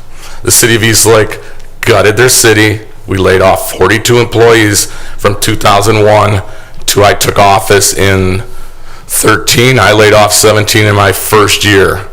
We can sit up here and argue amongst yourselves, and we can have work sessions, but the work sessions are just going to kick the can down the road, and sooner or later someone has to be fair to the sheriff and the employees in this county and say where you're going to go. I mean, I respect all three of you, but I sit back here and watch this and just shake my head. I mean, you are most aware of what the gutting we did in the city. Those that bring up sometimes about the stadium is what put the City of Eastlake in debt. Our employees didn't get raises for over 10 years. Our directors and my chiefs are one of the lowest in the county to get paid and probably do the most work because none of us in Eastlake have 3 people behind us. We each have one function with 20, 30 hats on. The City of Eastlake, with the bond that they did take out, and I've brought this up before when someone says something about the stadium, that what other business or what other entity could have been around for 22 years and not make 1 cent? That is the stadium in the City of Eastlake that's lost $1.4 million for 21 straight years. That's what the bond did for the City of Eastlake. Thank you. Thank you, Mayor. And in fairness, prior boards did raise the bed tax from 2% to 3%. And for a 10-year period, that 1% was there to just help try to stabilize Eastlake. And those cuts all had to take place even with that additional money. And rather than, after that 10 years, that 1 mil after 10 years going away, boards previous, and in my first few years, had that 1% holdback. Our prosecutor said, hey, that either needs to be rescinded or sent directly to the Visitors Bureau. Rather than rescinding, it was sent to the Visitors Bureau. So, we talk about no taxes. We talk about being good stewards. I think getting down to the rock bottom of what our needs are in our county, what we're obligated to do, what we have a duty to perform, needs to be a very real topic for discussion. Anyone else wishing to address this board? Sir.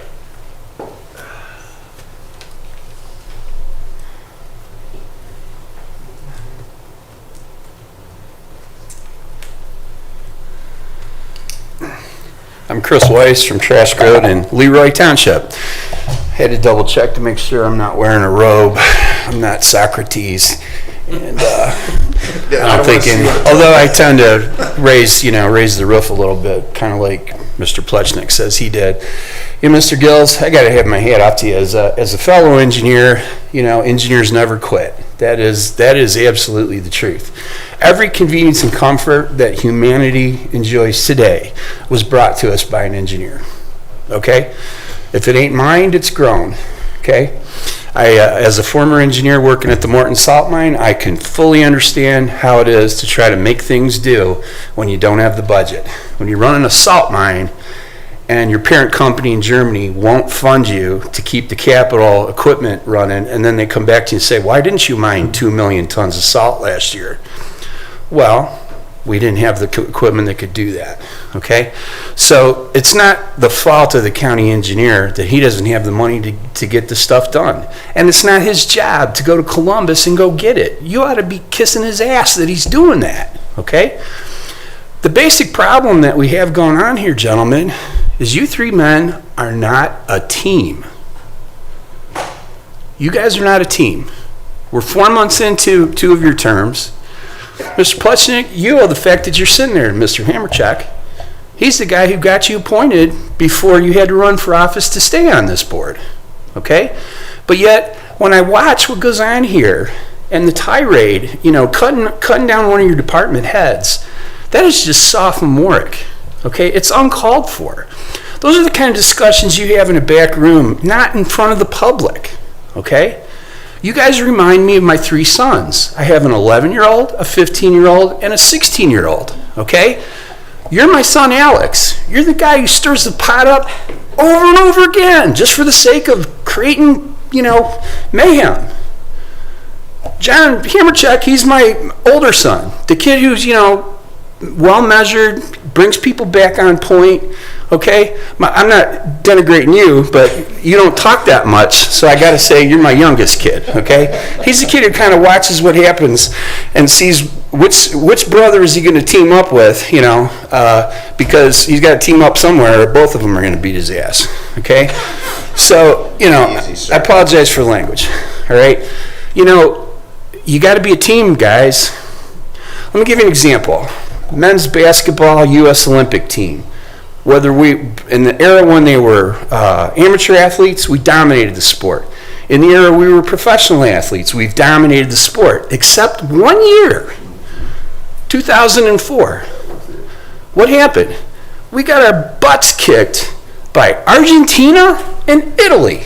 Why? Because the players weren't a team. LeBron James was on that team. I guess that explains it, doesn't it? Okay? All right? You know, the thing of it is, guys, whatever your motivations in life are, wherever you're headed from here, okay, while you're here, this is where you are. Do that job, okay? You know, it's obvious to me that certain of you have intentions to be someplace else, and this is the springboard to get there, okay? But while you're here, the public is paying attention to how you act and what you do. And so do so in a professional manner, okay? Have a united front. You can't get where you're going as a divided board. You're always going to fail, okay? You know, I got to hand it to Jamie Callender in his subtle political wisdom. Last month we were all over at the Red Hawk, and what did he do? He called you 3 guys up and made you give each other a hug, okay? Well, somebody didn't understand what that message was, okay? You know, what he's trying to do is say, get together, work together as a team, all right? Yeah, you know, the challenges are there and the problems are there, okay? You know, Mr. Plutchnik, you go back on yourself. You were against the tax for the jail, and that you just spent all this time railing for the jail because you didn't want, you know, to support Mr. Gills in the situation he's in. You want to fund the metro parks. You want to fund the sign over 528. Let me give you some facts about the metro parks as it relates to Leroy, okay? Leroy has a whole bunch of metro parks, 6 of them. Blair Ridge, 63 acres. Baker Road, 76 acres. Hell's Hollow, 981 acres. Hidden Lake, 452 acres. Indian Point, 628 acres. Payne Falls, 377 acres, and counting. That's 2,577 acres of a township that's 16,000 acres. 15.8% of Leroy is the metro park. Every acre of that land is off the tax rolls, okay? So when you come to me and when you talk about Leroy residents don't want to vote for a road levy, you're talking out of school, okay? Because the road levies in Leroy are for the township roads, not for the county roads. We could pass all the levies in the world, have every township road be beautiful. The county roads are still the county roads, okay? And the state roads are the state roads, okay? You know, the parks don't drive tourism to the county. The people who live in the county use the parks, which is fine. We like that, okay? But, you know, does it make sense to have 15% of the most rural township in Lake County be parkland? And for that to continue to expand, okay? Especially as people have said here, you know, the roads, you can't get to some of those parks without taking detours because the roads are closed, okay? You know, so, gentlemen, and interestingly at that fundraiser, I was sitting at the same table with the DeBevics, okay? You know, Mr. DeBevic, nobody probably asked him if he wanted to sign, but if somebody did, he'd probably say, you know, I'm good, okay? The guy owns 3 wineries, 3 airplanes, has his own airfield. You know, nobody feels sorry for the guy, and he's not looking for anybody to feel sorry for him. He's out there making it. He established the wine area, okay? And I don't see him in here begging for money, okay? So, you know, put the money where you need to, and get your priorities in line, and act like a team. Okay, because you're not doing that. And you're denigrating, you're diminishing your own office by how you act, especially you, Mr. Pleshnik. Okay? So, you know, please, maybe I'm the only guy who's got the balls to get up here and say this to you, but somebody needed to. Thank you. Ma'am.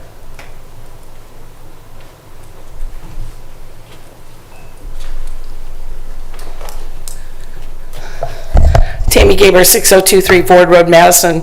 I want to echo everything that gentleman just said.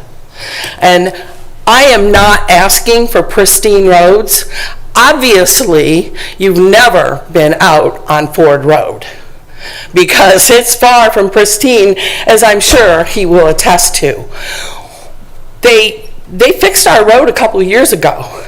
They stone and chipped over the potholes. If my cat runs into a pothole, I got to pull her out, she'll drown. So don't tell me I'm asking for pristine roads. I am asking for a road. So I'm asking for a bridge. Have you been on Blair Road? It's a long winding S-curve to the bottom of the river, up to the other side. In the winter, you don't drive Blair Road. If the county hasn't had an opportunity to come out and put salt on it, a lot of salt.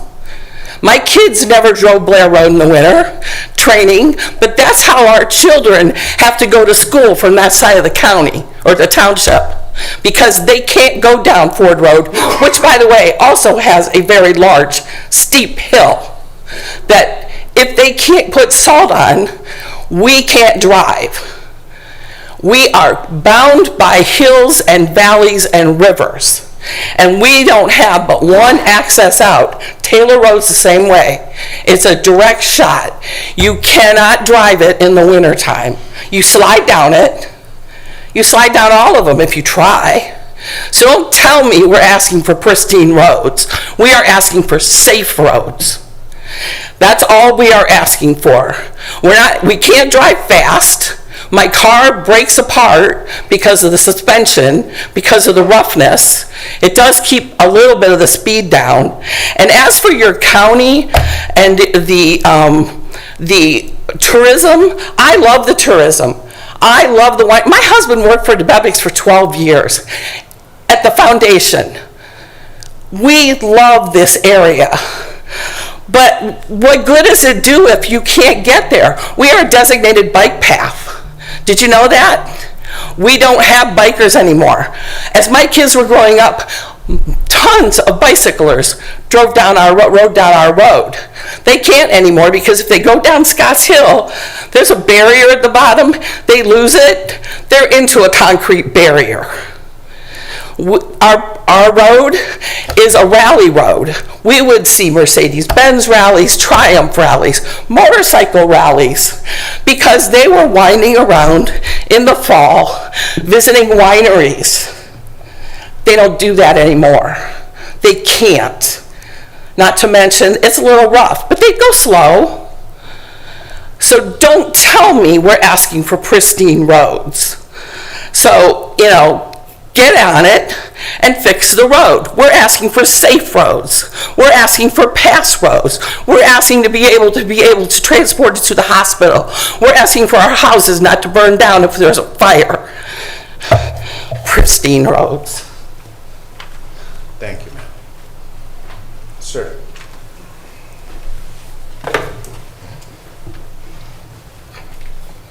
I just want to start off with, you said you know Leroy well. Sir, Chief, and I apologize. sorry. I didn't get names. Mike Tolman, Fire Chief. I also grew up in Leroy. Currently don't live there. I live on the county line, but my family lives there. My dad grew up there. And you tell me that you know it. Well, the majority of our taxes that come in go outside the township. People aren't voting against the road department because they don't want higher taxes. It's because people live on county roads, state roads, and then township roads. So we're fighting each other on that. So you got to sit there and realize that you tell me that you're going to know it, but Leroy brings no money in because all we have is a small inside millage and whatever that the road department's funded off of and the fire department's funded off of. My department's self-funded. I get nothing from the general fund. And that goes for the road department too. They're self-funded. If they rely on their levies.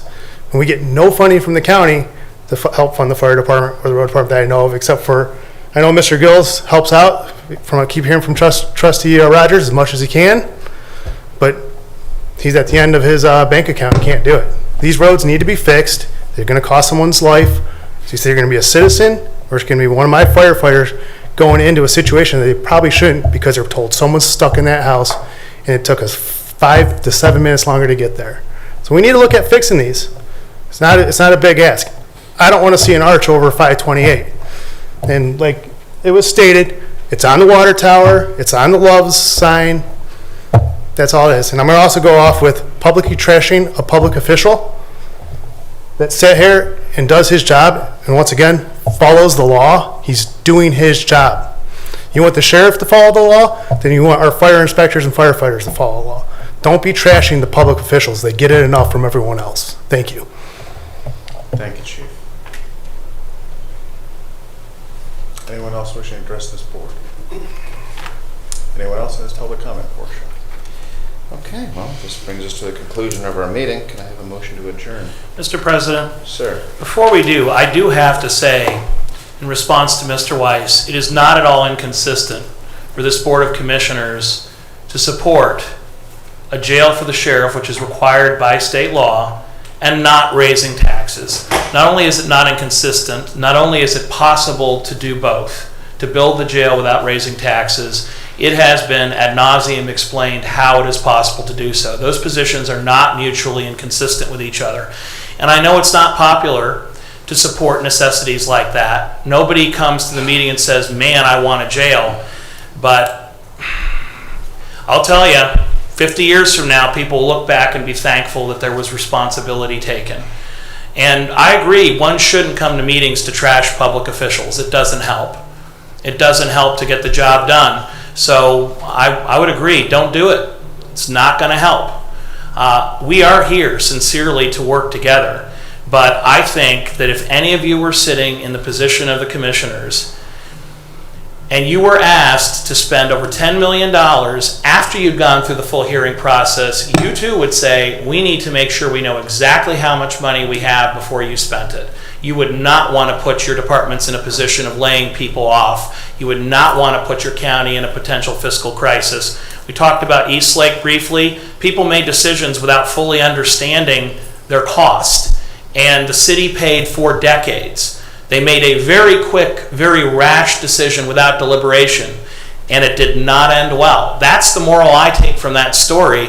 There should have been more thought there. And I commend Mayor Dennis Morley for spending basically his entire adult life cleaning up that mess. And not only cleaning it up, but making what was East Lake's biggest liability its greatest strength. So I commend Mayor Morley and the council people that he worked with over many, many years. But he started from a big deficit because somebody said, we need to act now. You don't need a full explanation. Vote on it, vote on it, vote on it. And then decades later, people were struggling with that decision. So I hear everyone loud and clear, and I understand the importance of roads and bridges. Every single person in this room does. No one is saying that you want perfect roads. And if you heard me say that, I apologize, because that's not the message I'm trying to give you. But once again, if someone came to a Leroy Township meeting and said, spend 1/7 of your budget on X immediately, it's an emergency, I don't think your trustees would vote at that meeting to do so. And I don't think that they would be helped by officials coming from other jurisdictions saying, do this, do this, do this. I think that they would probably say, and maybe I'm wrong, maybe they just vote on it without knowing anything and assume that the request was the only way to go, but I think they would say, let's have a work session, let's talk about it, let's see what our other expenses are to know how much we have to spend. Because you can't spend money you don't have. And I'll just close in saying this. Many times today I've heard this tax increase, that tax increase, look how great it was. Lake County has said loud and clear, no new taxes. None. And I will not support a tax increase. I will work hard with the budget that we've been generously given by our residents and neighbors to address all the concerns that have been expressed here today. But don't fool yourself. If we say we're not going to build the jail and we put that off, it won't just be Ford Road or a couple people in Leroy coming to a meeting. We won't be paving any roads. We will be laying off county employees in every department because that liability will balloon out. And if we have the jail non-compliant, we'll have a court order from a judge telling us, here's how you're going to build it, and it will cost many times more. And look, there's no political gain to supporting something as unpopular as something that nobody likes, like a jail. There's no gain. There's no political gain. If I'm running for something else, I'm doing a terrible job.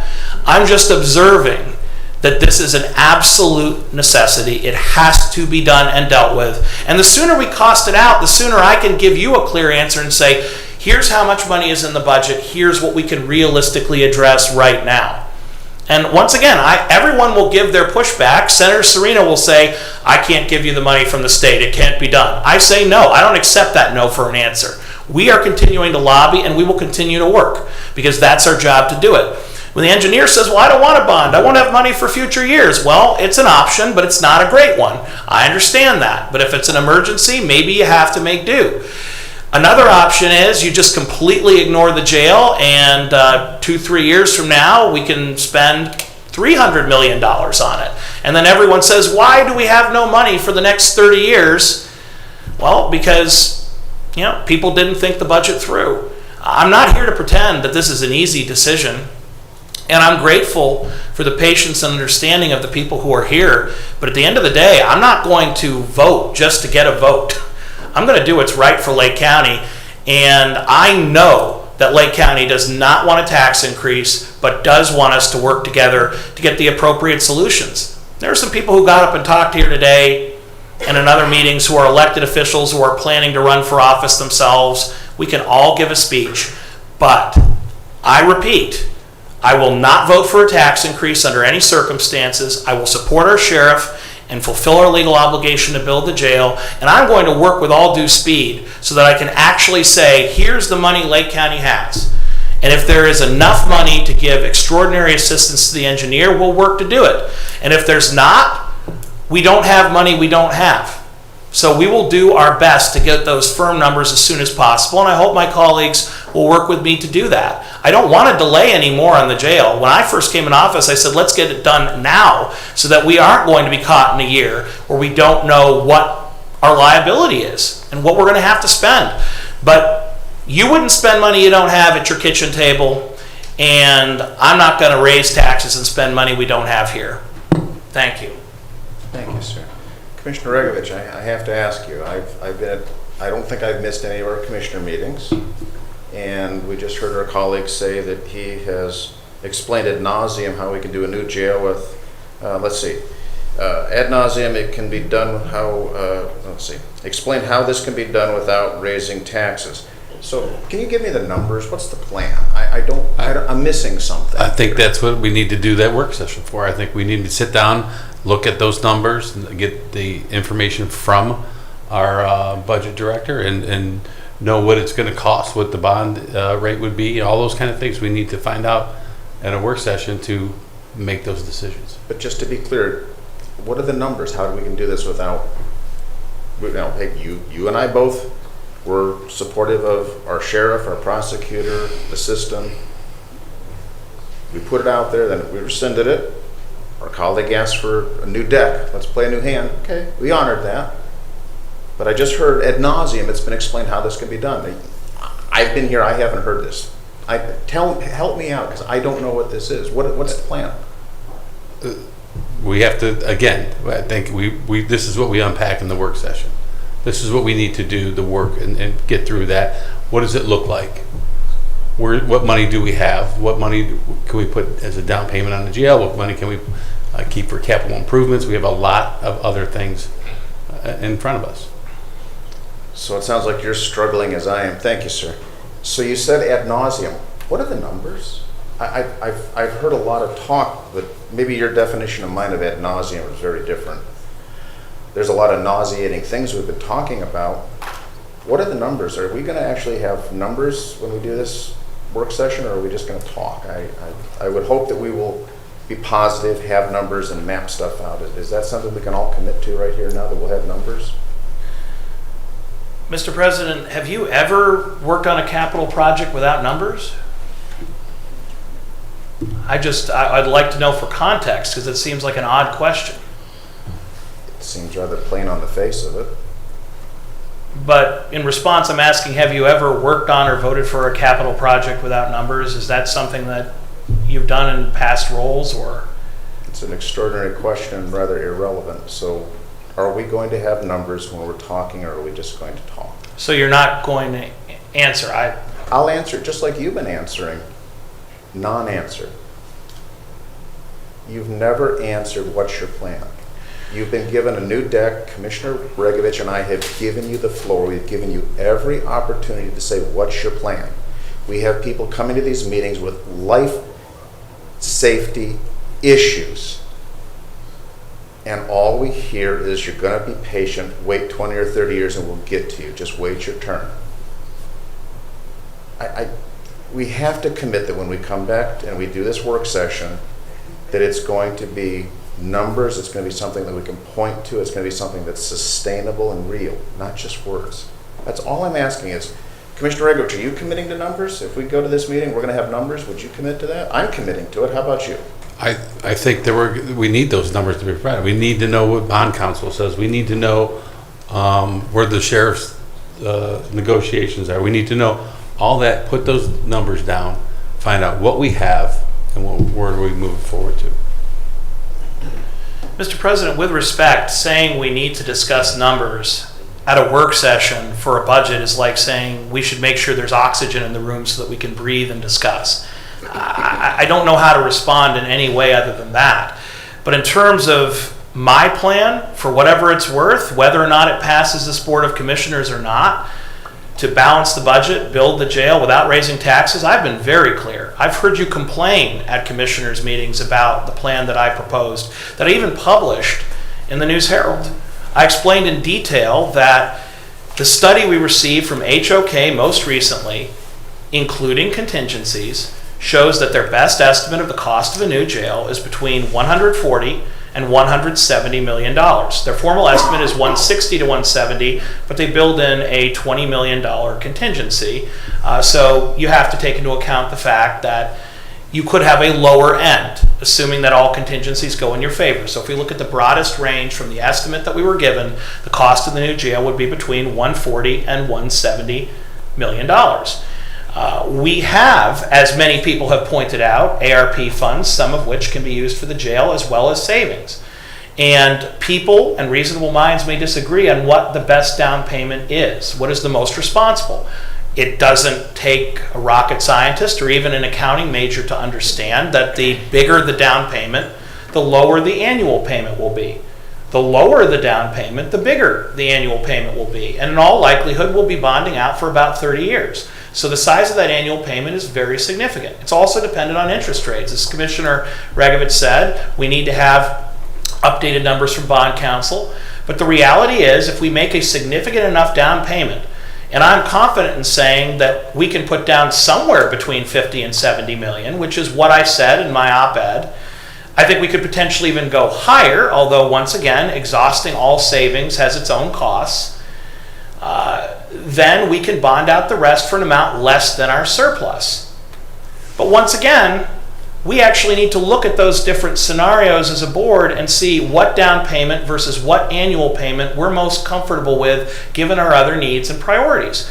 It's clearly possible. It just comes down to whether, as a matter of public policy, this Board of Commissioners is committed to building the jail without raising taxes. If we choose to, I've laid out how it can be done. Now, ultimately, 2 commissioners or 3 will decide. But is it possible? Absolutely yes. Is that what our residents have asked us to do? I mean, the thousands of residents that reached out saying, don't raise my taxes, many of whom were unable to come to a meeting, although some of whom did, have made it very clear that is their priority. They want us to make do with what we have. And it's absolutely possible. Whether or not you support building the jail without raising taxes, that's a separate question. And that will be decided by a vote at a public meeting. But that's where I've been from square one. And I remain fully in support of our sheriff in the jail. I've always been in support of the sheriff in the jail. Now, I understand your position. I understand you believe we need to raise taxes to meet these priorities. Well, I think the average senior on a fixed income, I think the average resident of Lake County has made it very clear we have to live within our budget, and you do too. And we have incredible staff who do great work for the people of Lake County, but to pretend that we can just say it's a safety issue, let's raise taxes, and residents will just forget. They won't. They have told us, and we work for them. They have overwhelmingly told us, stay within your budget. We've been generous, we've given you a lot, we're giving you everything we can afford. Don't raise my taxes. So it's our job to work within that framework. How much money do we have? Mr. Gills is no different from us. He's talking about the limits of his budget. We're talking about the limits of our budget. We can't do everything. But if we get this done, if we get the biggest X factors, the biggest unknowns in our budgets finished, then we will know exactly what our fiscal position is, which will put us in the best position to do the most work on roads, to support our employees in the strongest way, as opposed to going, well, I hope we have enough money, but I'm not sure. Or I'll spend the money now, and if it doesn't work out, we'll have massive layoffs and consequences later. I don't think anyone would ask us to budget that way responsibly. They expect us to know what we're voting on before we vote. I'm reminded of a very famous Speaker of the House. We have to pass the bill to know what we're voting on. That's not how I do business. That's not how the people of Lake County want us to do business. And you can say raise taxes till you're blue in the face. I don't believe Lake County wants a tax increase. I think that they've been loud and clear, and I will never support a tax increase. Hard no, hell no, I am not voting to raise taxes, ever. So thank you for pointing back to your op-ed and your Facebook posting. I believe at that time, and thank you again, we now have a fixed point in time and space. I do recall, and forgive me if I don't have the facts directly in front of me, but I could go through documents. I did take objection to your op-ed insofar as you're counting the dollars, you know, your budget stabilization and your references to the rainy day fund. You counted the money twice. One is the legal name, the other is the common name. You can't do that. When you talked about the debt service on this building, the only debt service on this building is our utilities department, and once that debt is satisfied, those dollars stay in our utilities department. They cannot be used to build a jail, pave a road, fix a pothole. So much as cut the grass around this building. It can be used to cut the grass around our utilities facilities, but not this building or any other county facility not associated with utilities. And I too have heard our public loud and clear. They don't want to die. They don't want to die. This is life safety issues we're talking about. Life safety. These are very real. This information is not new to this board. We have had before us road and bridge reports with conditions and costs for a very long time. These are not surprises. They should not be a shock. I ask you both, please join me. Please put human cost over financial cost. This is a very real situation. Let's just have a little compassion and be realistic about this. There are things that we have the ability to affect right now. And we need to set a course that is sustainable and that we can manage. And that is what faces us. Is there anything else before we adjourn? Mr. President. Sir. In response to the objections you took with the jail budget I laid out for residents to read for themselves in my opinion editorial, I used different names of funds so that people would understand what I was referring to in lay terms. But the absolute numbers that I cited are 100% confirmed by our Lake County auditor. They're absolutely correct. The money is not double counted. I made sure to use terms that people would understand, but the numbers speak for themselves and are 100% confirmed. With respect to your objection on the debt payment on this county administration building, yes, it's currently being paid out of utilities dollars, but anyone who understands government fund accounting realizes that when we have more resources in one fund, it's less of a burden on other funds. Money's not entirely fungible, but the reality is another $1 million a year in utilities creates less strain on other costs. And by the way, anyone who reads our prosecutor's budget, because you did say when you initially raised this objection, and I didn't bother to raise it at the time, because in the interest of collegiality, I didn't want to nitpick. But nonetheless, you said we can't use utilities dollars for the prosecutor's office. In fact, the utilities department is one of the clients of the prosecutor's office, and there is a substantial budget from the utilities office that is paid toward the prosecutor's office. So the truth is, utilities dollars are in fact used to a limited extent in the prosecutor's office, highlighting and illustrating the point that money is fungible, and if we're blessed to have more money in one department, it alleviates burdens on the general fund and ultimately does help us in paying the bills. I don't pretend that the money is 100% free, but at the end of the day, it is still relevant to know that when the county administration building is paid off, that's one less burden on our utilities department, which means that we may not have to subsidize them on other projects depending on their needs, issues, liabilities. But once again, I completely understand that reasonable people can disagree. If you want to raise taxes, and you voted to raise taxes, so be it. I voted no. I remain a hard hell no to raising our taxes. But I have always supported building the jail. I've told that to the sheriff. I've laid out my plan in public. I've not seen a plan from you, but I have exposed my plan to criticism and comment, and I've shared it so that residents can see where I'm at. I would frankly be interested to hear your plan. And I think that a work session such as Commissioner Regovich has suggested is the ideal opportunity for all of us to come together and see how we plan to meet this very real obligation. Now, maybe you're no longer in support of the jail. I don't know. Maybe you still want to raise taxes. I don't know. But this is the forum where we have those difficult conversations. And it's our job to do so. Residents shouldn't just get a vote, yeah, no, from the commissioners. They deserve to know why we hold our positions, where we're coming from. And so I want to beg to differ with Mr. Weiss. I think it's important that disagreements occur in public. Oh, you should have that conversation in the back room. Well, that's contrary to the sunshine laws. It's also contrary to the spirit of the work we do. I need to interrupt you. He was referring to your discussion with the county engineer, and that would not be a violation of the sunshine laws. I've been very patient with your rhetoric, but you're confusing the issue, so please stick to the points that were made. Mr. Weiss is not in the audience to defend himself. Mr. President, to be clear, I wasn't merely directing my comments to any one person. The conversation that I'm having isn't limited to Mr. Gills. It's with everyone here, including the commissioners. And those conversations should happen in the sunshine. And by the way, even when the law doesn't require a conversation to happen in public, it's better for the public to see and hear the reasoning of their elected officials. And I have heard that countless times. People appreciate the fact that the commissioners actually have an open public discussion rather than everyone shows up and votes. We all know that when that happens, in other places, not here, that someone had a conversation with someone. It's better for the public to be a part of the decision rather than just hearing it after the fact. And so I'm proud of the debate and the discussion that we have here. I think it's something to commend every commissioner for. So I commend you for engaging me in this debate.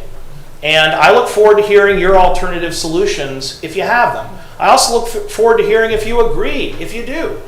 It's our job. And I don't pretend it's going to be easy to get the largest capital project in the history of Lake County done.